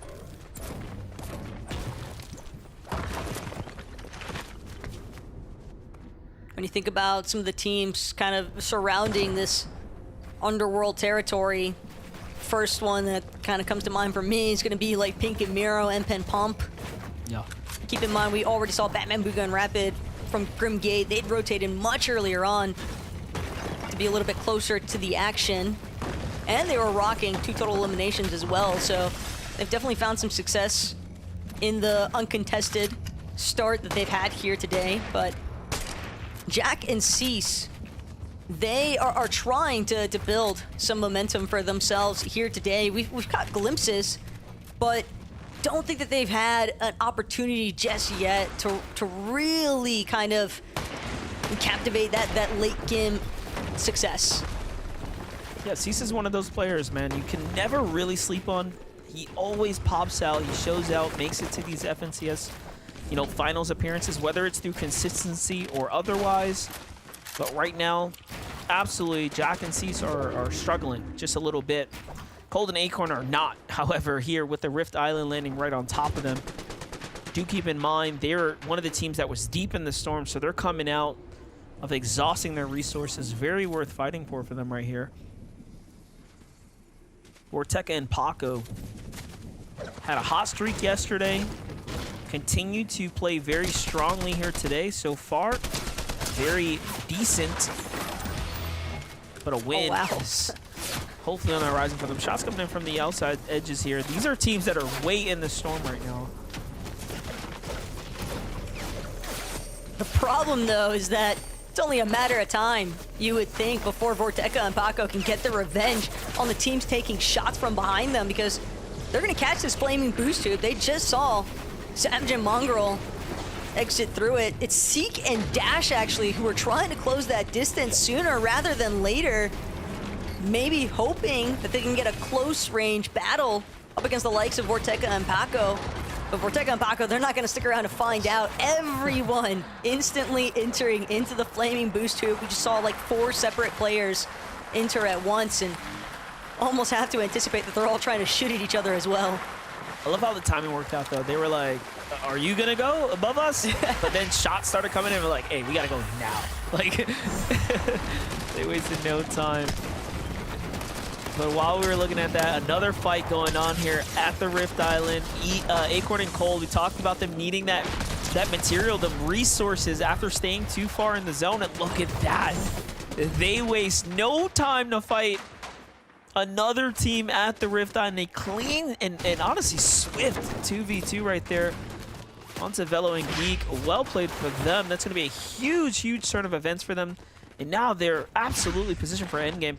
Meanwhile, Mongrel and Mr. Savage, I mean, the same can be said here. 2 elims, max material right now, pretty much. Very, very strong position for the mid-game coming up here shortly, but they still have a rotate in front of them, right? For sure, but they are keeping in mind both of the surge bases that they can see sky high currently. One of them owned by Pink and Miro.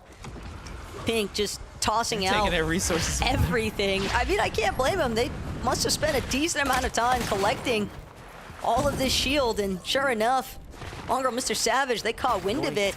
They just They're gonna yoinked be all able to that. Yeah, that's a real bandit situation there. Oh, just dirty work right there. Look, and they haven't moved too much off the bottom of that area. They're debating, hey, do we just stay here and sit on these mini shields? I think there was a lot for them to earn there. I'm curious, Pink is rotating so far into zone. Like, what was the game plan there? Were you really going to try to take that all the way? They were isolated base? Initially, to be fair. Miro was kind of keeping tabs on everything from the next surge base that he'd established. And so the thing is, Pink, I think 100% fights that if Miro is closer. The problem is those two are way too split for Pink to want to risk it, essentially, because, again, the end goal here today, while it's nice to get the points off consistency, you want your victory royale, and that's going to be so much harder for a player like Epic Whale to come across, because 5th zone approaching the 6th now, and Epic operating as a solo. He's got a lot of game still left to play here, and all of the lobby has taken notice of this solo here at the Grim Gate. But fortunately for some of these teams, though, look at where the zone is pulling MDF. Slightly different trend than yesterday. We're going straight towards the underworld. Yeah, this is a lot different, and it's starting to pull even further northwest here. That big base in the distance, I do believe, might be Miro's, but for Dash and Seek, they have a lot to work with. Still have the river right in front of them, so they shouldn't have a problem making this next move here. Meanwhile, one of the few that are more or less positioned here with a good spot is Link and Antonio, but although they have a bit of the dead side, they gotta move now. Here it is, Crashback comes out, Z-Link's got Flowberry Fizz going, and a big rotate here. He's got a couple teams on his heels, though. I haven't even seen him look back at all. No concern. Just pure focus on making the rotation. Yeah, but he needs to be concerned, because when you're 295 below the surge, I mean, Sure, it can be nice to play from that dead side, but Oh, they're keying this. yeah, they need Alex to go down quickly too before anybody else can catch wind of what's actually happening here. Z-Link trying to still maintain the aggression. Already one big tag though. It's gonna put him to just 126 below now. Is Alex doing everything he can to try and pull away from this exchange. Z-Link, while in the process of keying, you could see team way across the way. Look to be Yuma's potentially taking shots, and Antonio as well. His HP bar starting to dwindle. So it's evident. Yeah, looks as if Owl and Haju, as well as some others, just gonna stop him in his tracks. I was thinking that Haju might have needed the elimination here, but no, they're so far above, and they're inching their way forward. So I am curious as why they feel like they need this fight. I mean, I guess it makes sense. They actually don't have a lot of material, so look at this, though. Quick update. Mongrel by himself in the box. A down teammate just nearby. Couldn't quite get the pickup. Oh, there it is. He ends up sticking it through and managing to hold the walls. Everything just comes together here. But no, too much pressure from up above. They gotta change layers here. Still has a good amount of hard materials left though. Plenty of brick, even if the metal was forcibly expended. At the same time though, pros don't fake. Getting that revive off is massive because at least now he'll have Savage to try and make something even better happen. But I'm right there with you. They definitely need a layer switch, and they probably need to do it soon because this is just too much attention from the lobby. All of our OG Craze now trying to funnel their way into these edits, but Mongrel, Savage, so incredibly low, still have a few small shield potions to work with though each. Probably some of the ones that they stole from Pink earlier on. Yeah, that was just, you know, incredible amounts of pressure coming in from not only above, but you have Oliver OG on the side there. And if I had to guess, Oliver OG and Craze probably got that initial knock. Look at this, Clix lost Vino amongst all that, trying to make this rotation. Now Clix is left by himself. Now they do have the advantage of knowing where the zone's gonna go, so something went dangerously wrong, but look at this, Clix in the box against Baka, finishes him off. Smart play to slip on out the side there and just swings everything all the way around here, but he's not done yet. I don't think he wants to let Pars get this pickup. Pars is so good though. He just has a massive shield and HP advantage though in comparison to where Clix started off. The fact that Clix already played Sabotage though to Baka, now look who's coming in from having once been stolen from, now stealing away the benefits of that knock that Clix had done onto Baka, and Pars also forced to disengage here. They wanted what they thought was going to be a quick elimination onto a solo. Instead, Pars now going to be forced to try and clutch this one up as a solo. And we just got to take a minute to appreciate the fact that Clix had the heart with 1 HP, not to stop and heal. No, of course not. To fight back and say, Pars, you're not pushing this box, bro. Like, I am going to fight you if you want to. And that alone tells us so much about the confidence of Clix and honestly, the capabilities of the best players, of course. But look at this, Batman Booger Rapid on the move right now. 3 eliminations, much different situation going on here. They are very much poised to potentially be one of the few to go ahead and play for the win right now. Things are looking to line up. Cold and Acorn as well have a lot of material here. We haven't seen them any better than this late into the game right now. We're in Zone 8 right now, so it is only going to get tighter and tighter here now, and the zones are going to start moving relatively fast, and Cold and Acorn go to the old trusty low ground front side to start leading the push here.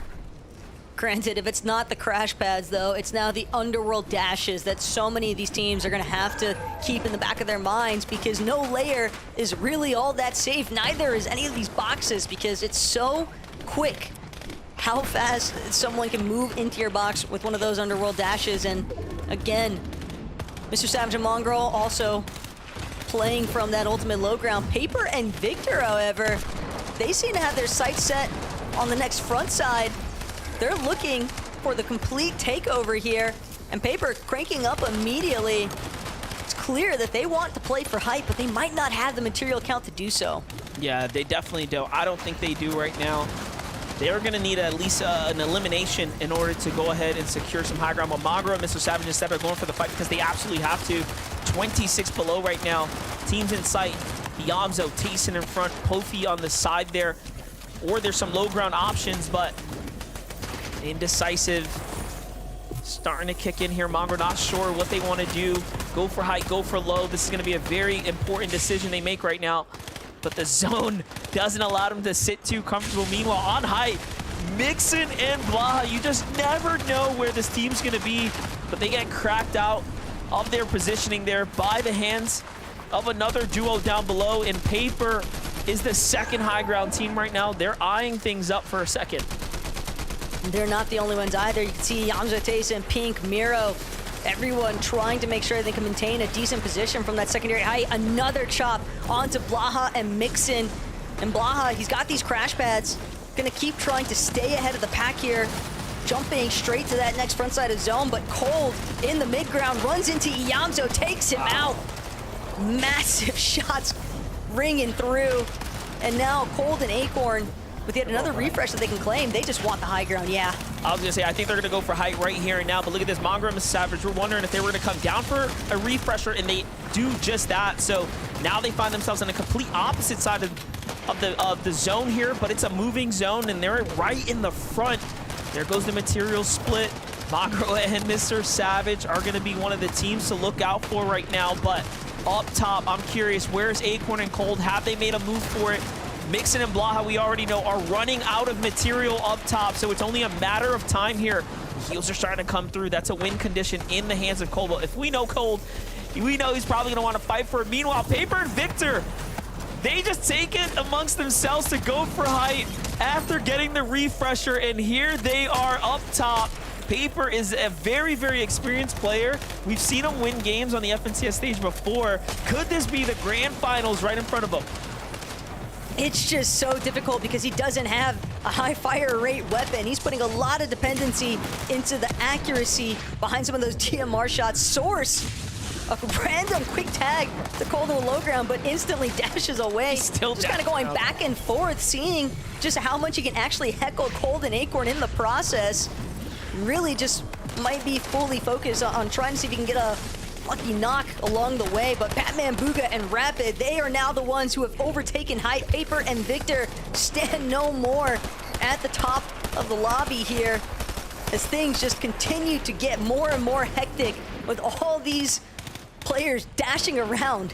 This is perfect. This is perfect for the low ground teams because honestly, everyone fighting for help means everyone's running out of material. So if you're on the low ground like Cold and Acorn right now, finding these refreshers, they will have the advantage going into the end game, but they have to make a move now because otherwise the zone will be too small for them to work with. Cold has to heal, Acorn has to pop these med kits, and then they have to push back. There are still 7 players in this game. Make that 6 now as Paper falls there in the end. Miro, one of the solos, so there's another solo lurking nearby. It's probably Mr. Savage on another layer. I only saw Mongrel there for a moment, but Miro's stuck between the rock. It's gonna cost him a lot of HP, has to break through. He's gonna fall here now. It's Victor who's down, Rapids on top. Acorn and Cold are all that's left. Can they do it? Cold at least has 2 med kits to work with, so the real question is, can Rapid find him? He's searching, but Rapid and Cold both down to their final med kit.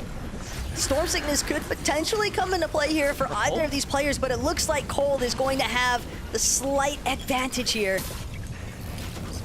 I don't know. We know Cold was in the storm for a long time in the early game. If it does end up turning on, it's not going to be good for him. He's looking for anything. They're desperate, but in the end, Rapid had the slight advantage, and it might have been, again, all due to the fact that he was able to find that Nitro at the end there. It was so close. Just, what are the odds, though? You almost wonder if that might have been some pre-existingly tabbed loot that they maybe kept track of. You think he knew the color was there?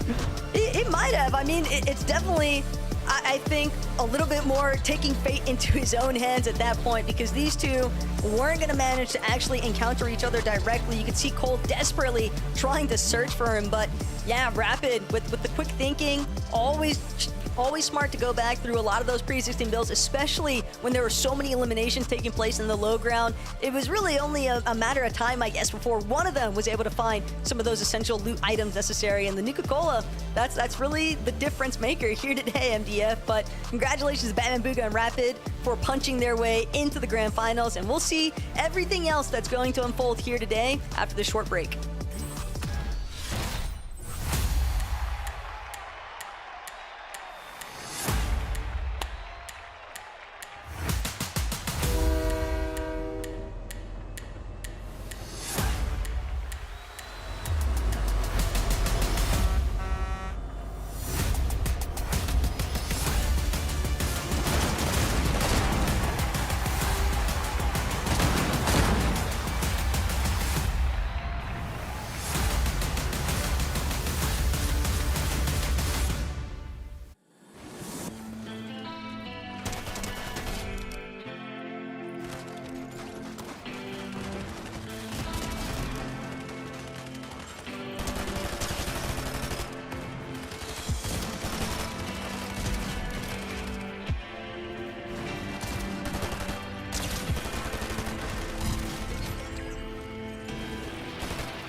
What is going on, Fortnite fam? Welcome back to the FNCS. Game number 3 goes on over to Batman, Booga, and Rapid. And look, guys, I'll own up to it, okay? I'll own up to it. I was the one that was like, hey, Batman, Booga, Rapid, they're playing more consistently. They're not really playing for the victory out. My bad, Batman, Booga, and Rapid. My fault, OGs. I was just trying to like have a conversation, kind of figure out where we're at. And they're like, you know what, Zeke, you want a victory out? We're gonna go give you a victory out, okay, buddy? Yeah, I mean, crazy stuff there, right? We actually see the crash pads coming into full effect. And Kelly, you've been talking about this so many times. They're so dangerous. So many close calls with them. And Rapid actually gets eliminated, but quickly picked back up. And then somehow they kind of transition that into another high ground take. But we got to talk about the heal off at the end. Oh my gosh, literally coming down to 5 HP because of that Nuka-Cola right there. Everyone, including Cole, thought that it was going to be his game, but Batman, Booga, and Rapid were able to take the win. And honestly, after their performance this season, they deserve to feel confident and calm and hopefully get ready for the grand finals, because we've all been expecting this out of them. I personally thought that they were going to make it through day 3, but I love to see that they proved me wrong. I mean, that's what happens when they're putting in the work, right? They just have been at the top of the leaderboard for so long. And after yesterday as well, Victory Royale, it makes sense, right? It's all there for us. Let's take a look at the standings. Now that we're at the halfway point, because we only have 2 games left to go. Remember, we want a Victory Royale, or we want to stay in the top 25 on the leaderboard to stay in the upper bracket. Man, number 1 seed right now, Mr. Savage and Mongraal, and as I called them earlier, Mr. Mongraal. My oh my. And if you start to look at this, like, these names, right? Blaha, Mixon, Tayson, Yamzo, Clixon, Veno, Pink, and Miro. This is just like, where are we now? NA Europe? NE. We're NA Europe. That's what we are now. Oh my gosh. We have combined. Zeke's trying to combine more random stuff on the broadcast. Stuff that Acorn and Cold have been doing pretty consistently, just like Zeke has consistently been doing that. I mean, Acorn and Cold have just been playing so well today. I mean, we've got a 6th place, a 2nd place. Like, how are they doing so well? And honestly, listen, I actually thought they were going to win this game. I thought this one was in the bag. Yeah, and it's interesting how focused they are to stay on the low and mid ground, and obviously the high ground has just so much potential to go so wrong, especially when you have so many incredible competitors that are going for that high ground. And Cold has been on an absolute tear these last few games. And don't get me wrong, Acorn has been doing a great job as well, but Cold with the 7 eliminations right here. I love the hand cannon on him as well, but just shortly missing out on that win. But obviously being in 4th place right now, even if they don't get a Victory Royale whatsoever, they're still going to be making their way into the finals tomorrow, or into the upper bracket tomorrow. And here I love to see some of the names that we have. Victor, V, and Paper doing a pretty good job. We're able to take high ground around 11th zone, but ooh, this is what I want to see. 25th place right now is just 60 points. And it's on a tiebreaker. Take a look there, 26 Curve and Tyler. What's interesting as well, in 29th, we've seen Source in that last end game, zipping and zopping around, trying to take fights, trying to be cheeky. Man, currently, like you said, 60 points, though. We only have 2 games left to go. Viv, is 60 points, like, reasonable? Is that something we can kind of pull off and suddenly look to contest for this top 25? Do we need more, like a lot more? I don't know. You know, it should be fine to kind of sit around. I mean, obviously, you still got to get more points throughout the day, right? We still got 2 games left to go ahead and secure that. But, you know, it's going to be some number of points. But I think we should necessarily be talking about the importance, actually, of getting into the upper bracket tomorrow, right? There's just so many more opportunities to actually make it into grand finals if you do make it into the upper bracket, right? Because you got to get top 25 if you're in the upper bracket. And if you drop down to the lower bracket tomorrow, it's just top 15. So, of course, that's a lot harder. A lot on the line, actually, when we take a look towards that half of the leaderboard. Yeah, and looking at how EU placed today, it looks like top 25 was around 94 points, and we know just how crazy these end games can be. A team that's currently in 40th place could have an outstanding game, 2nd place, a bunch of eliminations, and shoot themselves up the leaderboard. So there's definitely not over for a lot of our teams in the bottom right now. But just like you said, these teams don't want to go into the lower bracket. So many of those placements do come from the upper bracket. So now is the time to start changing up their game plan. That's right. 2 games left to go. And if Fortnite has taught us anything, it is that anything can and will happen. If you got a duo that you're like, man, they're outside that top 25, just believe. Okay, 2 more games. We just need a stellar game from any of these duos, and suddenly these leaderboards are looking completely different. With that being said, let's gear up for game number 4 with MDF and the Best Taco. Yeah, that's right. I totally agree with Kelly here that the last 2 games, absolutely anything can happen. One good round, and all of a sudden you're very much in the conversation to set yourselves up at least for the upper bracket tomorrow. We have seen this before. We've seen comeback stories, especially here at the very end, right? It truly is a marathon. Yeah, I mean, at this point, though, it's kind of a pave your own path sort of situation for some of these teams that are just trailing outside of the current top 25 of today's leaderboard. Because, again, it's really going to come down to the wire. I mean, we're already looking at two teams that are tied in points at 60 for that 25th position, because 6th through 25th, that is what is going to remain in upper bracket for day 3. Yeah, well, we'll see it here shortly. Game 4 is just moments away now, and we don't have to wait any much longer. Let's jump on that battle bus.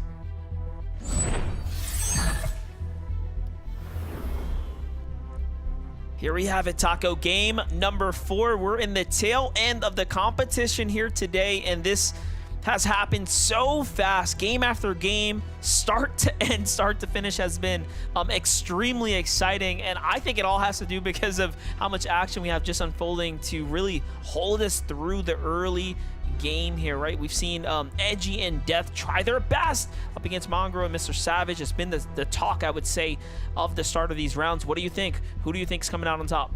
At this point, Death and Edgy have to go massive here at the Cliffside Lodge if they want to turn things into their favor, because they just haven't had the opportunity to even play a lobby out so far today, considering that it's been Mongraal and Mr. Savage coming out strong from that drop, and they're not the only ones dealing with some early contention. Gord and Blizzard, one more time, running it back up against the likes of Yamzo and Tayson. You're talking about a team with a 75% win rate off of their drop when gone. So this is still a very bold strategy from Gord and Blizzard to try and challenge Yamzo and Tayson, and it is meeting a similar fate to how it's looked all day today.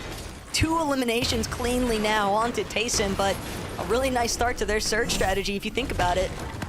Well, you know what? Don't worry, we have you covered with what's happening on the other side. Once again, Mongraal finds his way to clutch up and get the eliminations to keep this tournament run alive for them right now. Keep the win possibility alive for Mongraal and Mr. Savage. Just, you know, you gotta respect it. Hurts just a little bit, man. Death gets that initial knock onto Mr. Savage, but just not enough left in the tank. And I mean, again, this is kind of just looking like a Mongraal and Mr. Savage that are teed up.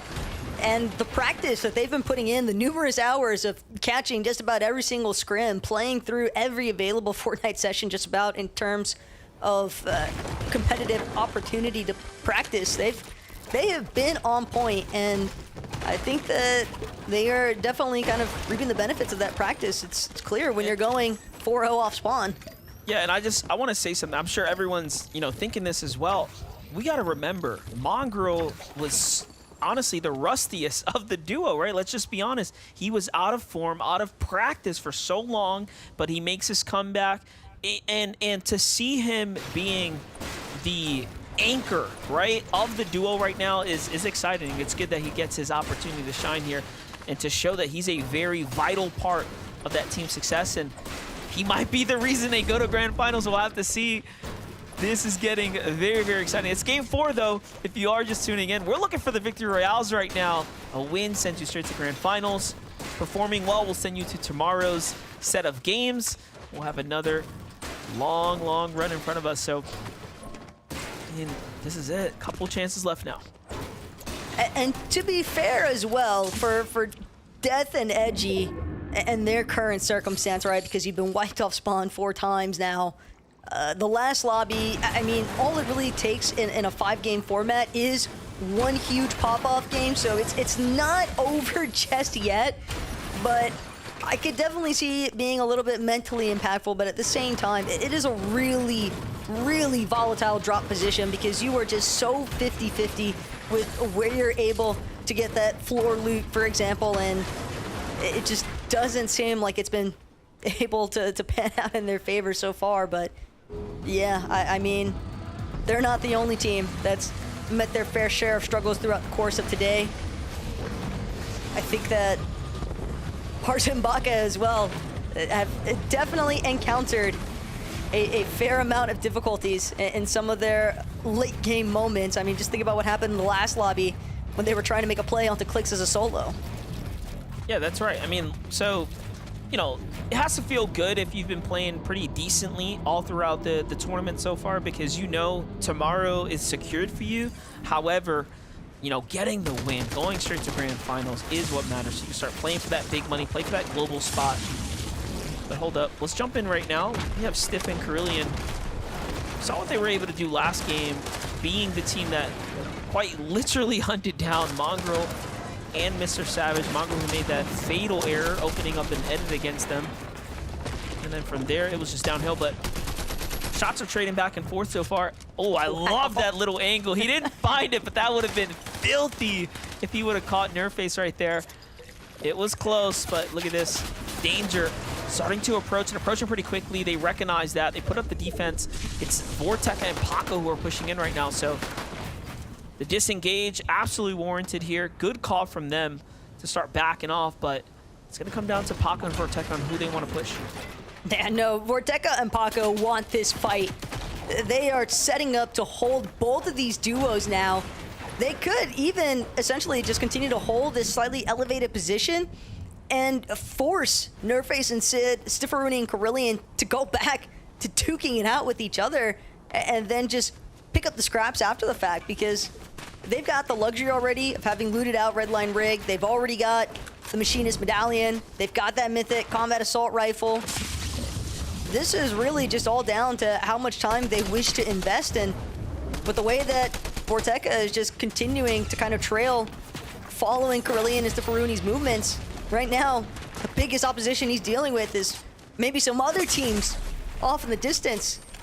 Catching no, and yeah, Vorteca punished pretty heavily, but thanks to that Machinist Medallion, you just drop it, pick it right back up, instant 5 ticks back to your shield, and all the way back up to 75, so it's not going to cost him anything as far as his shield resources are concerned.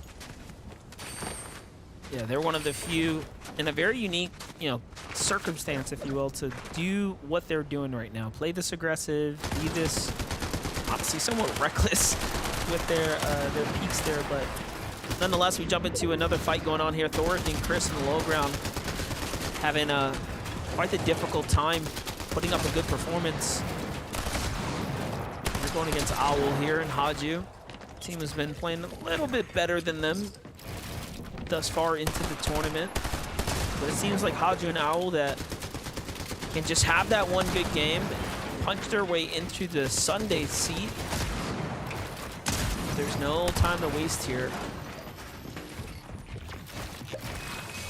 They are kind of just teeter-tottering, though, on the line as far as staying in that top 25 of today's leaderboard is concerned. So they're trying to be smart about these early game pushes, and a team like Thoric and Chris, one more duo that's looking at needing a massive performance in these last couple of lobbies if they want to try and elevate their standing to be in a position where they can maintain upper bracket for day 3.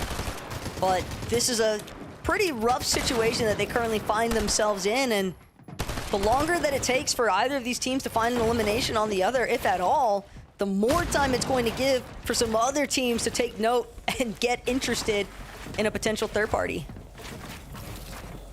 You can see those crosshairs looking in this direction, not too sure what's happening over here. But Owl and Haju are going to get the move on. Meanwhile, Pink and Miro, bit of a standoff. They do have the lead so far. Pink a little bit hurt. Miro gets tagged here while this is all happening, but Pink wins his ones. They get the full finish as well. Still has his 3 dashes. Nothing to worry about here. So securing their second elimination. This is the third party that they're looking for to come in and actually come out on top like that is definitely a huge win for them right now. I'd like to see more Pink and Miro in the end game towards the high ground. They've continued to be there, but they're falling just short of the win opportunity. Get a chance to catch up with what's been taking place around this weapons bunker here for Z-Link, and just holding an angle. Paper already shredded by Antonio, and that's going to be an easy one for Z-Link to essentially take over. And a nice elimination, just going to net them a little bit more surge, and more importantly, freebie access towards that weapons bunker, considering that Victor's gonna have to back off. Blaha, head ripped off in that circumstance. The peak just a little bit too aggressive there, and the punish could not have been played better. Yeah, I don't blame them. You get a knock like that, Curve and Tyler, they know that's the go sign. You don't see this too often like this, though. Again, we're in the desert, right? Like things get a little crazy out here. Wow. Oh, Mixon though bodies Tyler and has a chance to actually save his teammate. Oh my gosh. Man, Tyler might be kicking himself for that one, though. No, he's got to be feeling a little bit silly right now, and both of them actually gonna get chopped. Mixon interrupted, doesn't get the revive off successfully. Blaha will get eliminated as well, to what I believe ended up being fall damage potentially, or no, it's actually probably shots from afar. But again, Seek and Dash now potentially chasing out the other half of Mixon there, but Tyler at least has been revived, so Kerr probably pretty happy with that one. And Tyler especially, again, like he had the height overtake for a moment there from that surge base, but just did not anticipate that answer back from Mixon. I am so that I'm like so let down and upset that just happened. Seek and Dash just ruined it for me. I wanted to see the pickup. I wanted to see Mixon just come back and show the world what he's made of. That was brutal. But you know what? Mixon caught his highlight. I'll take it. I'm 50% satisfied. Sometimes it's about sending a message. He was sending a message to Tyler and Curve, that's for sure. Tough one here, though.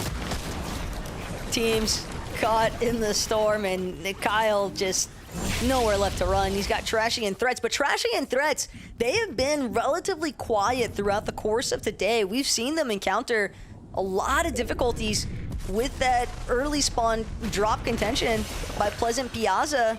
So for them to still be kicking at this point, I think that it at least gives them the opportunity to make up for some very much needed lost time.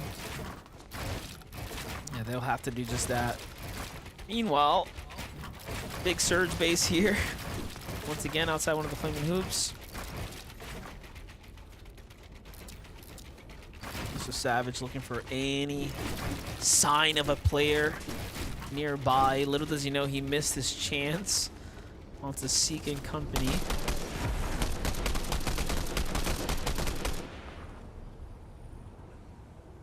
Yeah, he's trying to bait out. Trying to bait out somebody, like trade shots, peek me. I need to start getting some damage going here. Meanwhile, Impen and Pump from the storm here coming in deep. But if they're playing this far back from the rest of the lobby, MDF, we don't see them with eliminations. So that damage threshold could be very questionable for as to whether or not Impen and Pump have actually been able to accrue enough to stay above that threatening position of falling under the surge threshold. Something that has definitely plagued them a little bit here today, amongst some other factors, but Rift Island is popping right now, and Cooper and Kanata are a part of the mix. They want the capture point. You can see it already starting to build in their favor, but they are not the only ones, and keep in mind, Acor and Cold, they're a team, we've seen them 2 times over head towards Rift Island, and if they get the capture point successfully now for Cooper and Kanata, maybe they might even choose to operate with that Mythic hand cannon. Yeah, definitely have the chance. Hand cannon is just so good in the right hands. This is not a simple gathering. This is somewhat of a parade going down right here. You have a lot of teams outside of this Rift Island as well, considering moving closer and closer as Cooper and Kanata fight for the resources here. There it is. They get rewarded instantly. Big upgrades available here.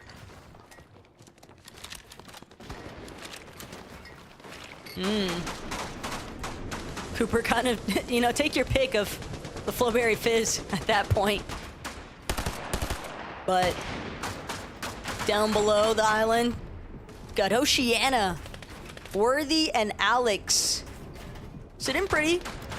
Not the only team either. A lot of duos tend to kind of gather around the bottom of the island because they want to utilize those rifts for a slightly easier rotation later on, especially given the fact that there's usually going to be opportunities as well to kind of take shots at some of those later stragglers entering the zone.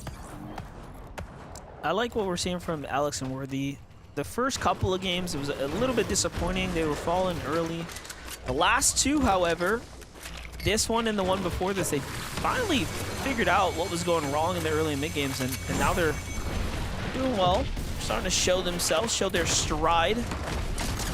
Here for Glow. Scuffy, what was going on here? Into the box and a quick finish for the duo.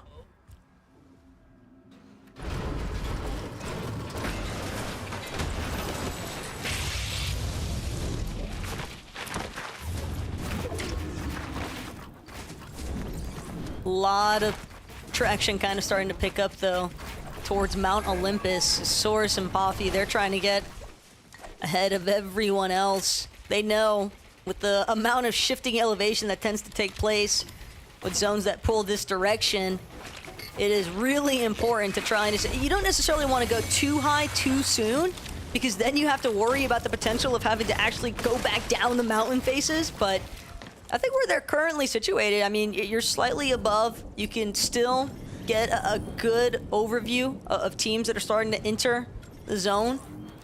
And you're not necessarily risking having to travel as far as you may have been if you were lower down the mountain face. On the other side, Cold and Acorn, no strangers to staying inside the storm for what feels like an indefinite amount of time. They'll stick around, they'll fight here. Coming up just shy of the Victory Royale last game. Had to feel like a huge blow to them, but how well they've been playing, I'm sure we expect nothing but the best from them, especially leading into tomorrow if they don't secure the win here. Easily the most consistent team on the day, but oof, little laser beam coming through into the bush here.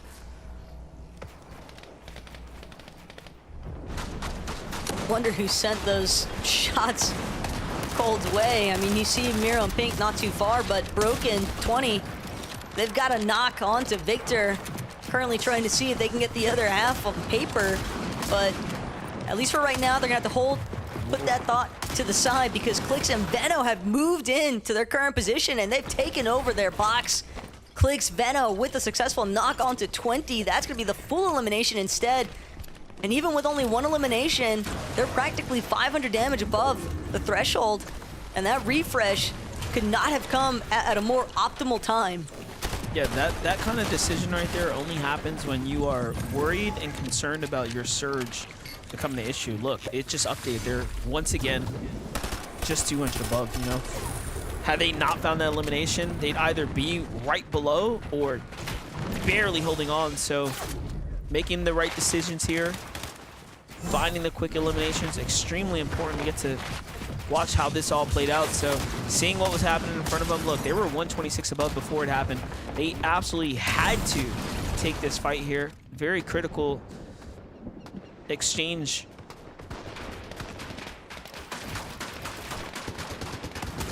But again, some of these teams starting to get a little bit stuck at the bottom of some of the early hills as we're approaching Brawler's Battleground. Towards that northwest side of the zone is just a ton of congestion taking place, and Yamzo and Tayson, though, separated from the bulk of it. In fact, they've got their pick of the litter just below them. They're in a really nice spot to try and hold. Zero Tavern gets to look down onto Clix and Veno, but a whole different team just deletes him, and the surge finishes the rest here. TK left by himself now. Gets his teammates loot. I mean, guess he could probably wait this one out now with the extra heals, but I'm not too sure if he's going to be able to survive it. We'll see here shortly. Clix and Veno will be picking up these audio cues here, depending if that shield does crack from the Storm Surge, but overall, tough spot to be in if you got to make this rotate now. Is it's not only pushing up and over this hill, it's going all the way around the outskirts and kind of through the place where the team's at. But there it is, Crash Pad just being the perfect solution for the task at hand. But they're still in a little bit of a tight spot here. What is TK this? as a solo came up right behind them. I think TK even caught that crash pad that Clix and Veno had just used. Z-Link, you see him flying by Clix and Veno's box, but yeah, a little bit more siphon material, siphon mats essentially from that elimination onto TK and some extra points. But again, it's really the Victory Royale that a team like Clix and Veno is looking for. Same circumstance here for Cold and Acorn, kind of breaking their way through some builds. Some trouble now for Epic Whale and Muzz, but no, instead Acorn, he lost his shield entirely. That's going to be the immediate disengage. And they're below the Storm Surge right now. Their other option, fight Pink and Miro. Like, this is no easy duos to go against, but when Pink isn't looking and Miro's concentrating on a different duo, maybe, just maybe, the stars can align for you. And Cold finds the elimination alongside Acorn there that they so desperately needed. And the material as well here will be theirs to secure. But who is this now? Pushing on in. They gave up, they backed off. It was Nerface, Crazy, or Craze also by himself now. What a crazy turn of events right there. And look at this, the Storm now pulling far south. This is actually really good for the lobby here. It's gonna pull off of the mountain for a second, giving everyone with position a chance to kind of reset here. So if you're Paco and Tekka, I mean, you're feeling a little upset about this. You don't necessarily want to move too far off of your high ground spot, but hey, look, they got to come through them, right? Wow, but no one's wasting any time at this point. It's almost like, hey, you got to try and get the shots off where you can. A few of them have landed successfully now for Vorteca, but they're already well above surge threshold, 554, but they're just trying to build it up even more still. Acorn and Cole, though, gonna apply a decent amount of pressure. Small chop, but Vorteca, Paco, still able to maintain the high ground position for the time being. They even get an elimination onto a Minish from afar.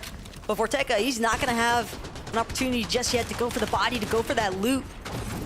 Instead, gonna sit, wait, and now they're gonna be one of the last teams to actually move towards this next zone. I love that we're following Cold and Acorn right now because they have been dominant on the low ground, and they've been almost intentionally going back to the grassroots of playing the front side, the same way Clix and Veno have been doing. However, this is like playing off of mountain territory, right? So notice they did not go all the way down. That's a huge risk, where Clix and Veno were willing to take that risk, and they're down there. And this zone is going to bounce to the east here. Vorteca and Paco are positioned so high up in the air.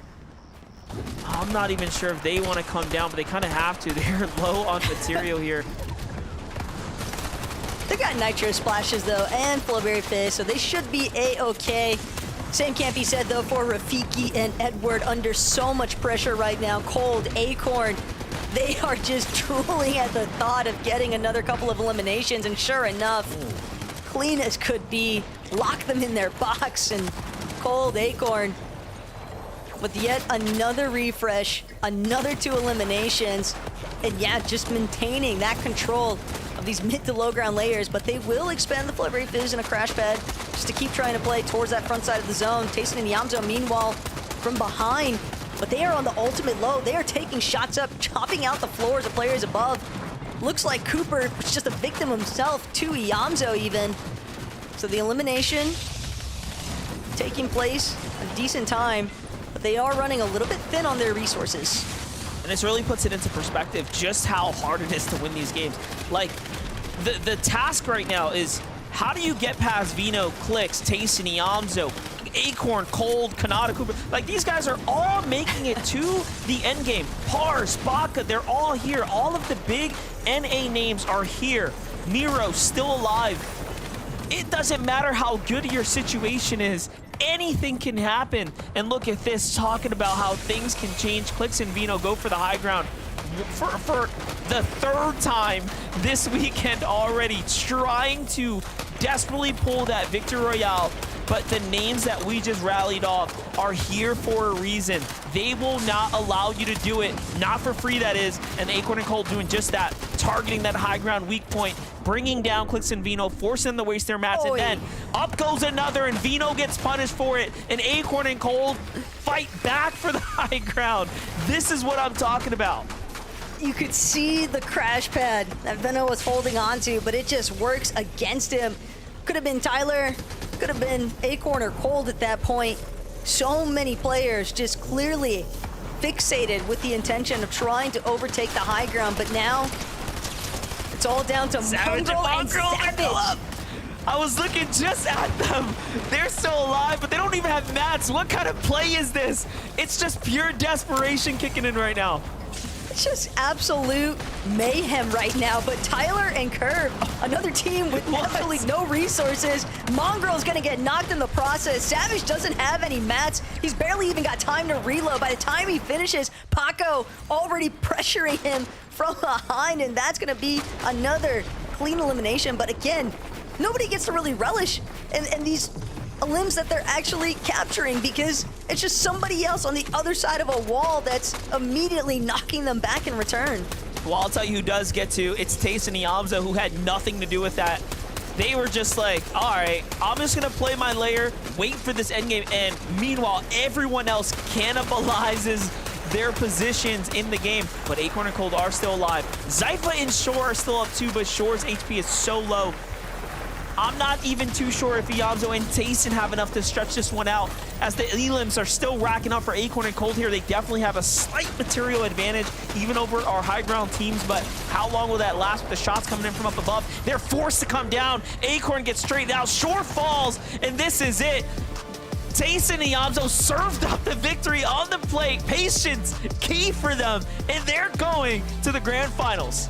We saw them playing so much further back. They chose to hang around that backside of the zone really early on, and it paid off in massive dividends for them, MDF, because they didn't get caught in all of that congestion, all of that chaos as well. Teams exchanging eliminations, and again, you just have to respect the shot calling that Tayson and Iamzo actually opted for here, because I think a lot of teams would have felt pressure to try and make a play for high ground much sooner than what these two opted for. Just watching everyone, like the fights, right, was entertaining on its own, but in the end, that timing, and look, Tayson just slips right on through before they even realize who's going to land on them. Game 4 goes to Tayson and Iamzo in spectacular fashion. Falcons, Tayson, Ili Iamzo, congratulations. You're going to grand finals, and it's even more impressive when you are a player from, you know, another region coming on over to NA, pairing up when they haven't done before. So exciting stuff ahead of us, and even more exciting Fortnite here in just a moment.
Welcome back to the FNCS Fortnite fam. It's great to see all of you. We just finished game number 4.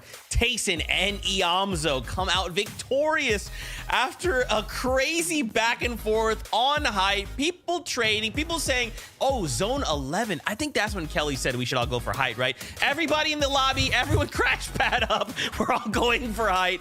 But in the end, after everyone else runs out of gas in the tank, Tayson and Iamzo, they find this moment. They capitalize on it, and they punch their ticket to the grand finals next week.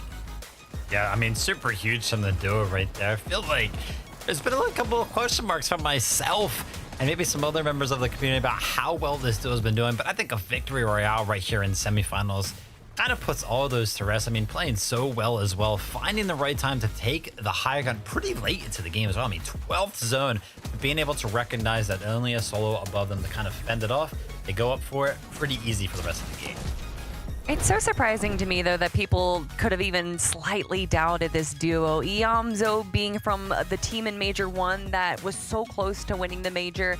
And then, of course, when you have Tayson, one of the best players historically in Fortnite, joining together. They got 3rd place overall in the series points. They've done pretty good in recent Cash Cups as well.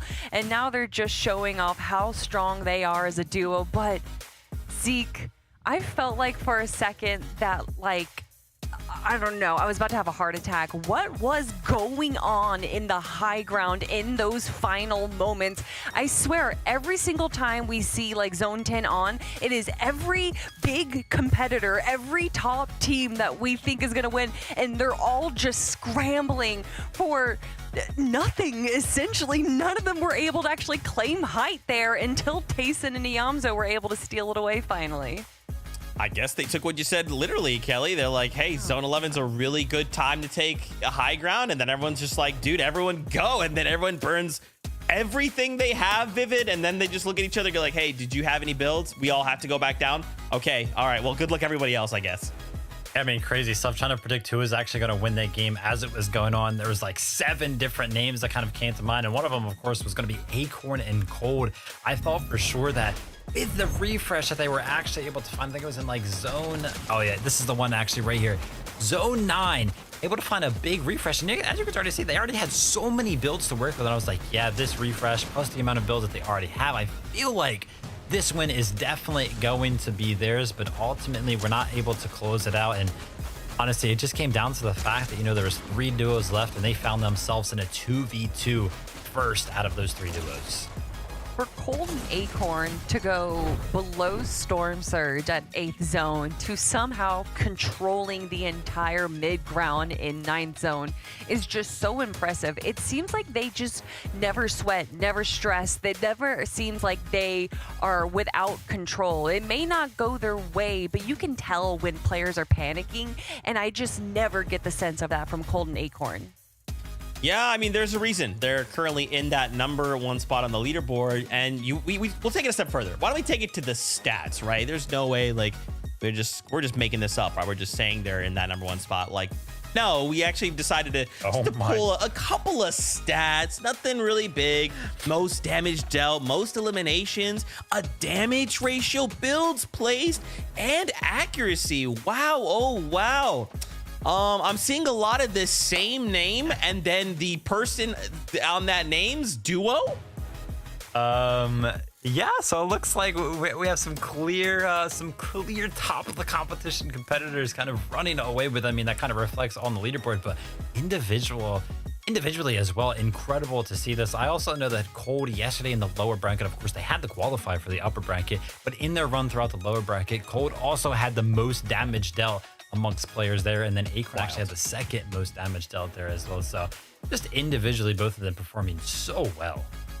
Yeah, I feel like they're just trying to repeat their performance from yesterday in the lower bracket, but this isn't lower bracket teams that are going up against the best of the best. So, I said this all the way back in Major 1. before they won Major 1 that I think Acorn and Cold is going to win the global championships. And it's not like that's a hot take. A lot of people consider them to be one of the best duos in the world. And Major 2, people thought, they're gone. They're falling off. They got like 31st in day 1 of Major 2 and then got 2nd place in day 2. So this is a duo that just never falls short. And I hope that they get their final victory royale in this last game. We'll see. We'll hope to see. With one game left, let's really quickly look at the standings. I just really quickly want to see what the point threshold is for making it in the top 25. Keep this number in your mind, 80 points, okay? 80 points, and it's a tiebreaker, is our target right now. If we go in, and if everyone in the top 25 are eliminated, we need 80 points. Likely, it's probably going to be closer to 90 or 95 after this game, depending on how things unfold. But friends, we've only got one game left to go. And it's okay if we don't get the victory out. And it's okay if we do not end in that top 25. We can still take it to the lower bracket. But the window in the lower bracket is much, much smaller. That being said, it's that time, guys. One final ride here from the semifinals. And then tomorrow, it's all about consistency because grand final spots and ultimately, spots to the global championships are all on the line. Buckle up, Fortnite fam. One last ride. Casters, over to you. Thanks so much, Zeke, Vivid, and Kelly. And you guys are absolutely right. One final lobby is all that remains here in the upper bracket of day 2. But again, if your favorite team that you were kind of rooting for isn't within that top 25, don't fret. They still will have a final opportunity in what takes place throughout the course of day 3. But again, MDF, obviously they want to stay inside of the upper bracket for day 3. Kind of have to, right? This is it. Your final chances to get to the global championship. I mean, I want to be there. I expect to be there. Are you going to be there, right? You have to put up the performances, and they know that better than anyone. But hey, luckily, it's not the end of the road. This is just a very important middle spot. Let's jump into game number 5.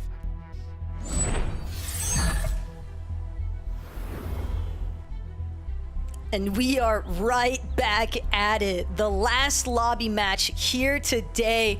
And I'm excited, Monster, especially when you can just see these last-minute surprises. I really do think that Tayson and Yamzo, it's not a surprise that they find a victory royale just because of the caliber of potential that that duo entails just in name power alone. But it's more so just the fact that they played that quiet game, that slow and steady aspect, and it just paid off so heavily for them. Almost have to wonder if more teams are going to kind of take note of the fact that challenging from secondary height to the high ground, it's just so difficult because of the crash pads. I think it's more so the game format. It's an act of desperation. Everyone knows that all the teams want to win. What's the best way to win? Well, the clearest way is maintain height. So why go for it early? It is just essentially an elimination sentence, if you will. You will be sent back to the lobby if you go up too early because everyone's going to be doing it. But first, you have to survive the drop, and finally, Edgy and Death somehow managed to best Mongrel and what looks to be Mr. Savager on the drop at least, and Mongrel actually backs off. So Mongrel has just been on top of his drop all day, but this is one of the few times he is going to have to back off here. Now, again, they have enough points to make it to tomorrow's setting no matter what, so it's not over. If they can continue to play consistent this weekend, they'll be in grands. However, this game right now is looking like they might have to sit it out here. Yeah, but this is everything for Edgy and Dead. Unlike Mr. Savage and Mongrel, who have been able to play out 4 lobbies so far today, they've got nothing to work with. Handful of points off of eliminations alone, and that's it. So not only would they prefer to get this secondary elimination onto Mongrel, which is a big part of the reason why we see Edgy so adamant on pursuing him, making sure that they chase him the whole way through. He really wants to get this elimination, but it's just so important because they've got to get some momentum built now if they expect to translate this to a late game performance. Ooh, look at that. This is how they end it. Yeah, finding them right through the build there. And you know what? I think it was a mistake to actually chase Mongrel. If they wanted to, really punish him, they could have just sat on the card. But neither here nor there. I think Mongrel will be able to get Mr. Savage's reboot card there and continue to just be the GOAT of the weekend here for Mr. Mr. Savage and Mongrel. I can't believe Mongrel really is having, like, we are in real time watching the comeback arc, you know? Like, it's incredible. Incredible time to be a Fortnite fan. Yeah, I mean, in just today alone, Mongrel, he's got 10 eliminations, matching Mr. Savage's current 9. But what's also interesting is that these two have been relatively on par with each other. I mean, when you consider that Mongrel's got about 2,300 damage dealt in comparison to Savage's 2,000, it's evident that they are definitely playing very side by side of each other and just very locked in with each other's decision making. Yeah, and Mongrel was seemingly eliminated. You saw there in the feed for a second ago. So with that, we'll just have to see them tomorrow for the last couple of games. And again, cross the fingers that we'll see them in grand finals, because it's going to come down to consistency. Anyone that gets eliminated now doesn't have a chance to obviously win the game, which means if you do not have enough points, if you're not inside the top 25, your run is basically coming to an end. I don't know, like, at this point, you need a win, all right? Don't do anything reckless, just get the win. Pretty much. I mean, even if it's not a win, I think especially when you look at a team like Death and Edgy, for example, that was sitting on only 8 points, if they don't find a victory royale in this final lobby, then they still need to drop a good amount of eliminations and have a like top 3, top 5 placement if they expect to try and I don't even know if that's enough, right? Oh, top yeah, 3, I think. I guess, on top yeah, of the you would limbs. need like, you would need literally top 3 and like 14, 12 or 14 elims if you're that low. Not impossible. I'm not going to say it's impossible just yet. It's unlikely. That's a fair statement, but This is a first from Vino and Clicks, by the way. Just sitting behind the rock in the open, trying to see if anyone takes the flame hoop. On the other side, Source here. A little bit of high ground right now with the forecast. Love the fact, by the way, that we've gotten, I feel like a nice variety of perspectives from the player cameras as well, which is super fun to see. The communication, the how animated some players get. We're in the heat of the moment. look at those builds popping up, though, from Reckless Railways. Source knows that's going to be Ritual and Reed, but Ritual Reed, they've actually, excuse me, I have to remember, they're no longer in it, so that's why there's so many other teams here at Reckless Railways. It's just lots taking place here today, MDF. Almost forget for a moment that when teams qual in from that Victor Royale, new teams move into those old positions, and a lot of action now at the Railways. Several different teams kind of trying to see if they can come up with a handful of eliminations here. Blake and Macwood, I believe they've actually pushed off from Grand Glacier to try and attack these duos situated at the Reckless Railways right now.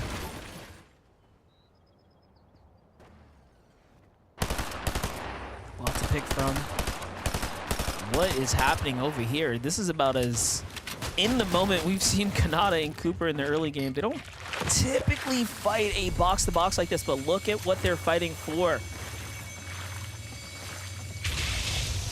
Hard not to take note of the forecast tower. Everybody wants the advantage of knowing all future zones from that point on. And, well, Kanata and Cooper, they are going to have to deal with Baka and Pars first. I think this is actually one of the first times that we're even seeing Cooper and Kanata directly challenge Baka and Pars for a forecast tower.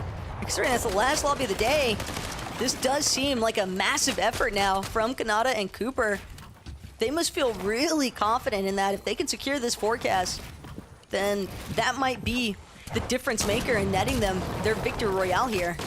Let's talk about what led up to his decision, though. If you're Kanata and Cooper and you're coming into this Game 5 right now with 136 points, you know, hey, we're in the top 25. Why not risk it all? And that's exactly what they're doing. And there's for good reason Baka and Pars have been able to more or less secure this area.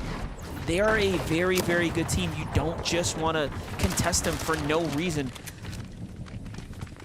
Problem, though, is that Depends Kanata and Cooper, sure, Cooper's been eliminated, but now Empen and Pump, they've got their opening.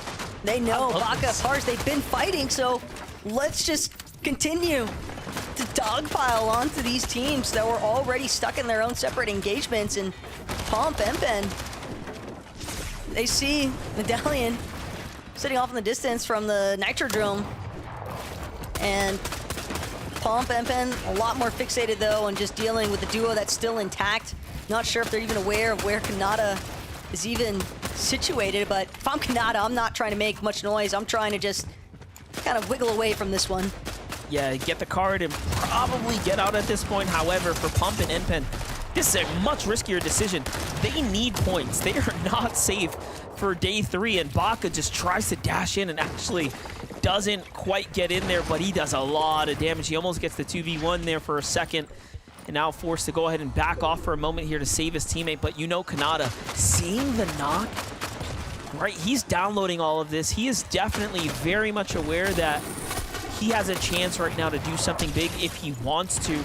However, he is still lurking nearby, so I think if he sees another name go down, he's going to jump right into it. Baka putting up an excellent fight. He does get dropped here. And now Pump and Empen trying to pick up the pieces. Will Kanata let them is the question here. Some of these builds might still be his. And another team shells up. Worthy and Alex actually to probably come in and snipe the forecast tower. Yes, they are. They saw the NPCs. Oh my gosh. They're going to get away with it too, because Pump and Empen, they've still got to spend more time healing. It was a relatively quick box fight, but that time to elimination, that pause was all it takes to provide that slight opportunity now for Worthy and Alex, and Kanata still stuck, lurking nearby. Have to imagine that he managed to secure Cooper's reboot card, but at the same time, he's just trying not to make any noise. And it almost seems as though Empen and Pomp are fully aware of the fact that, yeah, there might still be another player, because we didn't see enough teams leave. We never saw a solo depart from these builds, so they're kind of just clearing out wall by wall. Head on a swivel type beat where they don't want to get caught off guard. I was gonna say, they're gonna realize soon there's another layer above them, because that's what they were doing. They were just like working their way up. But look at this. Why in the world is Clix and Vino fighting this fight right now? This is also very questionable, unless, again, the only thing I can imagine is if you are fighting for the tower and then from there, just trying to like get a little bit of a surge lead so you can play for the win. Otherwise, this is just craziness unfolding right now, and we haven't really seen them fight like south of the zone either, right? They've played on the outskirts, but then they've gone north. Maybe they caught wind of some struggles for Compalomp and Veno and Clix, considering that they have one elimination.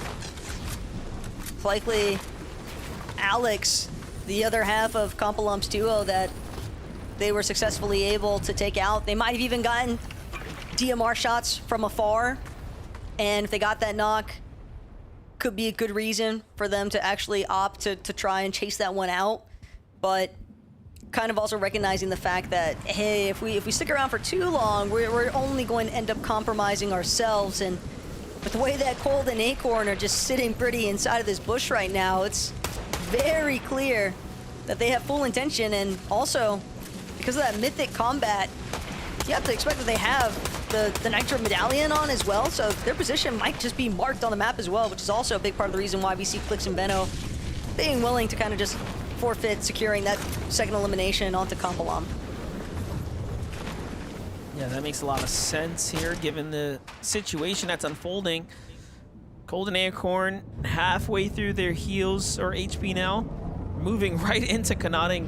Kanata, by the way, has got that high ground. He's still in that old vacant base, probably waiting for the zone to pull far. They're going to be so far below the surge. Meanwhile, Miro finally picked up here. Pink with the quick save. A team seeing this happen and moving swiftly down through the western area, hard south into Pink and Miro here. They're going to be in for quite a time, potentially. Shots any minute, or any second, I should say. And yeah, Olaf, Larkos, they want to keep chasing out Pink and Miro. They know that that's a duo that's definitely in a relatively tough spot loot-wise. And that's probably their best opportunity to try and take out such a powerhouse team too, because not very often you're gonna have that chance for a weakened Miro who's just been rebooted. I just can't believe how good the last 5 games have been. These games have been incredible, and this is just the semi-final stage, so finals is gonna be wild. I think we've definitely got a good taste of foreshadowing too for what's to come inside of the grand finals lobbies, because every single one of these teams just about, it really does feel like the level of gameplay that's kind of forced to come out at this stage, a direct result of just the fact that we have so many commendable teams in the mix right now trying to even fight for their position in grands. Yeah, it just doesn't get any better than this. Look at this big rotate right here from Endpen and Pump going way around the sides here. Flame hoop to flame hoop. To try to get to the dead side of the map right now. I definitely like this. They're moving very likely into, okay, so you have Jack and Cease here, and then not too far off Pink, and of course Miro, who we saw fighting Olaf. And the other thing too, as far as Empen and Pump are concerned, I mean, it's really impressive, I think. I know that Empen and Pump haven't necessarily had the, you know, standout performance that they would have hoped for, but they took a really big risk early on in this game, challenging Baka and Pars, at least getting those 2 eliminations early. It's a big part of the reason why they can opt for a more dead side rotation at this point, because they already have enough surge damage established to feel confident in that choice. But also just the fact that Empen, you gotta remember, he's coming off of like, what, I believe like a 22-day straight subathon. That man was playing while everybody else was kind of getting that moment to kind of just like pause, relax, you know, not 22 refresh. Days, 200 in oh yeah, excuse me. 2 days, by the way. He was Pretty live. big difference. Shout out to his community. I think he walked out of there like 20K subs. Just incredible work. Do your thing, son. We love it. But it's a lot. I wanted to say, we actually haven't even touched on this, but Muzz and Epic Whale might not be making it to Grand Finals. They only have 26 points. They need a monstrous game right now. Yeah, I mean, we just haven't really seen them in the kind of late game circumstances that you would want. It's always tatters, it feels like, whenever we tap in to what's happening with Muzz and Epic Whale, and that is part of the risk, I guess, that can be involved sometimes, you know, when you go for these last-minute switch-ups of duo situations. Granted, the circumstances surrounding things for Muzz may be a little bit different than some of the other teams, but at the same time, they're 2 standout individuals in name power, right? So you wouldn't necessarily expect them to have the struggles that they have been, but also have to call the fact that when you're landing at Lavish Lair, relatively northern position, you're dealing with a decent amount of teams building surge from the southern side and those slurp cacti. It is a bit of an uphill battle, I think, for Muzz and Epic Whale in general. And so the struggle is kind of unexpected, but at the same time, I think that there's enough factors working against them that it can kind of make sense too. This is kind of wild. So Pink saves Miro. Miro clutches the fight. Now Miro saves Pink. And they're rotating right into another duo here with very low surge damage, so kind of forced into the spot here. No mats. They're going to be looking to close the distance here shortly and quite literally throw themselves into the gauntlet here for a second. Oh, the fight's breaking out. No better time to do it than now. Miro takes the high ground, working his way through the top. Pink working his way through the bottom. Shots. Not even shots. It's actually a storm surge that did a little bit of damage there. Great tag there. Can he get one more? Oh. Miro's still going, but for how much longer? They did it. I made Miro. It shuts off, but that's more so. It's just thanks to the lobby thinning out in the nick of time, really. And Miro, I don't know if he's got a third reboot left. I was gonna say, I think you just pick it up and go back. Just go back. 3 reboots though would be absurd. At the same time though, this is a duo that is, you know, 170 points. I think that they are confident in the sense that, you know. Okay, wait. Is he going to Underworld or not right now? Yes, right? He kind of has to. But he could also just choose to play as a solo because, again, they have enough points that they know that they're locked in for upper bracket day 3. Yeah, so you want to win. You go back. Look at this play from Tyler, though. Oh my gosh. Through the rift. The B-hop into the sidewall that was just open. Gotta close your base, boys. That is 101 right there. Well, here goes the moving zone. 40 below, Tyler and Curve. Watching players on the rotate here. Very important that they land these tags. Ooh, got Blake behind the wall. Oh man, Blake is zigging, he's zagging. He's forced to put up a metal box. Cold Acorn, this is a familiar sight. Cold locking in now to Isho on the top of this hill, and nice knock off of the Hunter's DMR. And Cold and Acorn, they've got quite a few boxes. Good amount of space claim for their current position. Look at the zone, though. Zone has once again been updated. You think Miro really goes for the 3-time reboot? I don't think he has a choice here. If you want to win, you definitely don't play it all solo. Well, Kanata didn't really get much of a choice here for having to play as a solo, and hey, he's making it work. Blizzard thought he was going to get the one up on him, but even still, Kanata holding it down. Looking like him right now. Way. Another one onto Victor.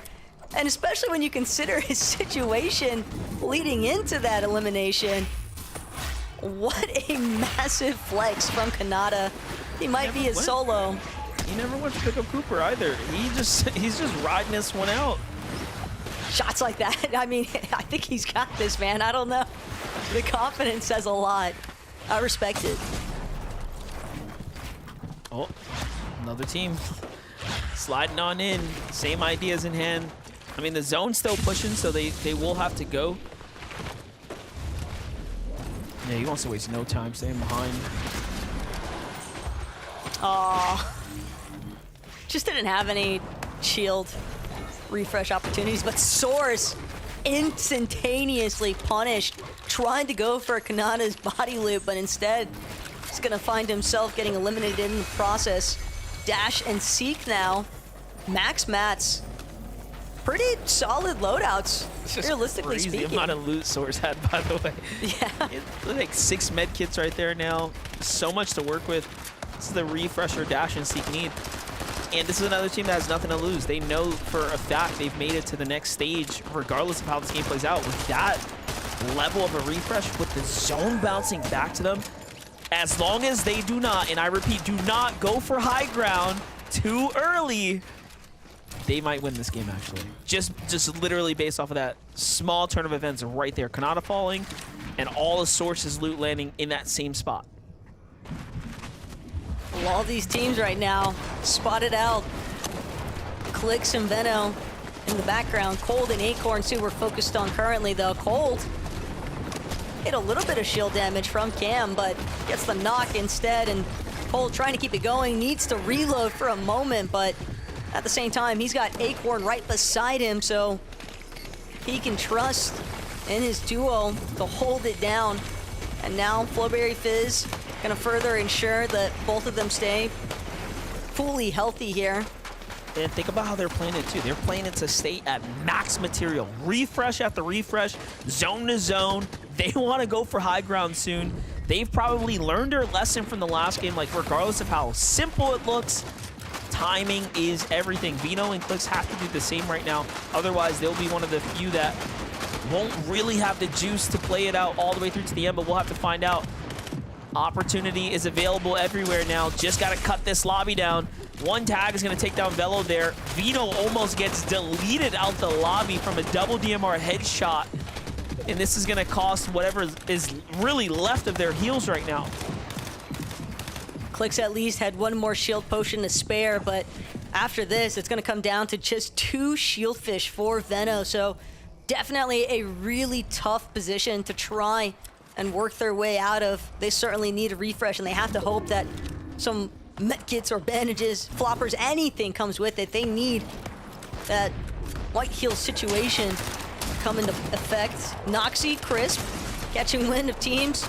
Crash padding, Fullberry fizzing right beside him. But again, you go for shots, you have to expect that there's going to be teams trying to take some on you in return.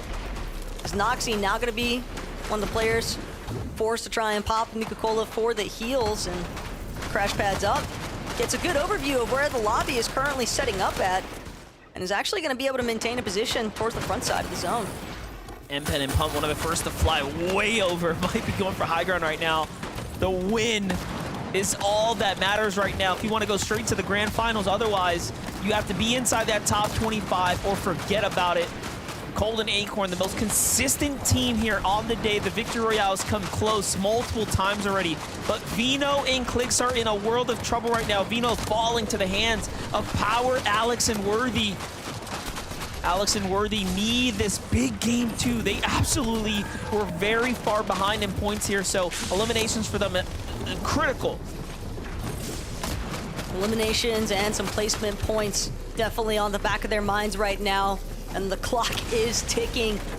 Zones only continue to become more and more problematic as all of these players are now trying to converge more towards that front side.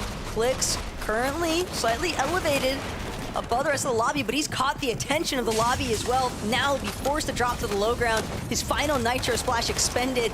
It's really feeling just like a matter of time before somebody cleans him up. He does not have that much HP to work with. But Clicks still somehow, some way, clutching out just enough points. Olaf incredibly injured, and Clicks finds it. The med kit, the shield potions, that's everything that could have come at the perfect time for him.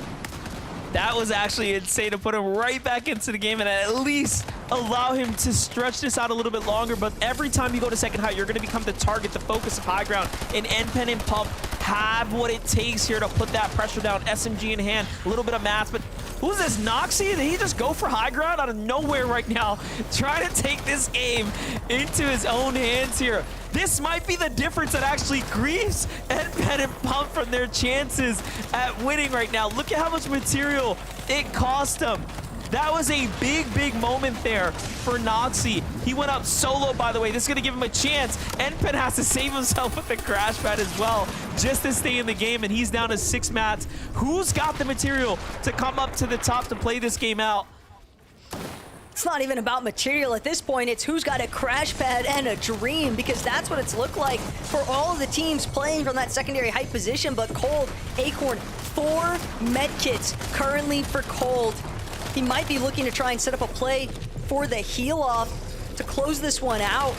It's all about now whether or not Empen and Pump can even sniff out this team playing from the mid-ground layers. But Worthy, Alex, they've certainly made up for a lot of missing points, but they've still got a little bit further to go, I believe, if they really want to make sure that they can solidify their position. Yeah, they don't have material, so this is very important. They're going to find some refresh there, but he couldn't pick it up in time. And instead, Mixon comes around to play spoilers for now. Alex has to play this one out by himself here. He did get a little bit of mats to stretch it, but Acorn and Cold is still in the middle of the layer right now. They're eyeing up the high ground here. They barely have anything to work with. High ground has to come down. This is Empen and Pump here. The most important 2v2 for all these duels here. But Cold is a little bit different, and Pump shows everyone what he is worth. Now on the low ground, down Acorn in the storm there, trying to heal this one out. Pump has no heals. Acorn will win the game by default if Pump can't start eating something now and here, and he won't. In the end, Acorn and Cold win the game. I was wondering, because last we checked in, Cold had 4 separate medkits, so had to assume that he opted to drop all of those heals to his buddy Acorn, and sure enough, Acorn knew what had to be done.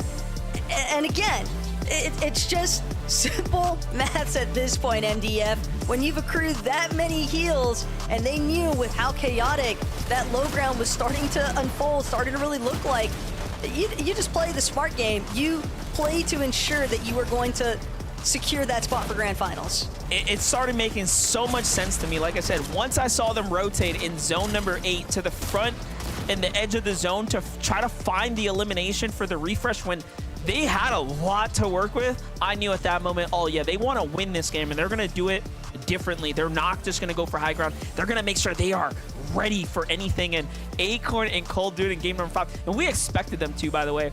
Lower bracket dominated, figured out what needed to be done, come into this upper bracket here today, and they just pop off. They were literally the best team on the day, and then to close out with a win, you expect the best from a team like them, Taco. Yeah, but it is funny that we finally found a lower bracket team, although Acorn and Cold are, I think, definitely above that caliber to finally lock in a win on the last match of the day. But that's going to do it from myself and Monster. We had an awesome time. I mean, 5 really captivating matches as far as the action is concerned, but we're going to give it over to Zeke, Vivid, and Kelly to close out the day.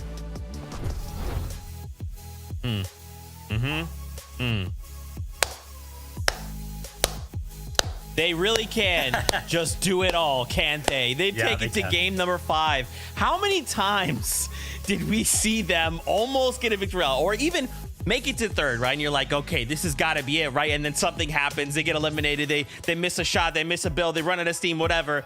And they're like, you know what why are we doing this? We know how to win the games. We are FNCS champions. We have a spot in the global championships. Let's just play this how we would play grand finals. We know how to win these games. We can take it to something like a heal off if we needed to secure a win. And sure enough, they do that, right? They kind of take it back to like what they're used to doing instead of just saying, we'll just take it to a shootout, right? Let's just go face to face and let's just see which of our shotguns will do more damage or land more pellets or who's going to shoot first, whatever. They're just like, you know what, Zeke, you know what? We'll do this for you. Thank you, guys. I appreciate you.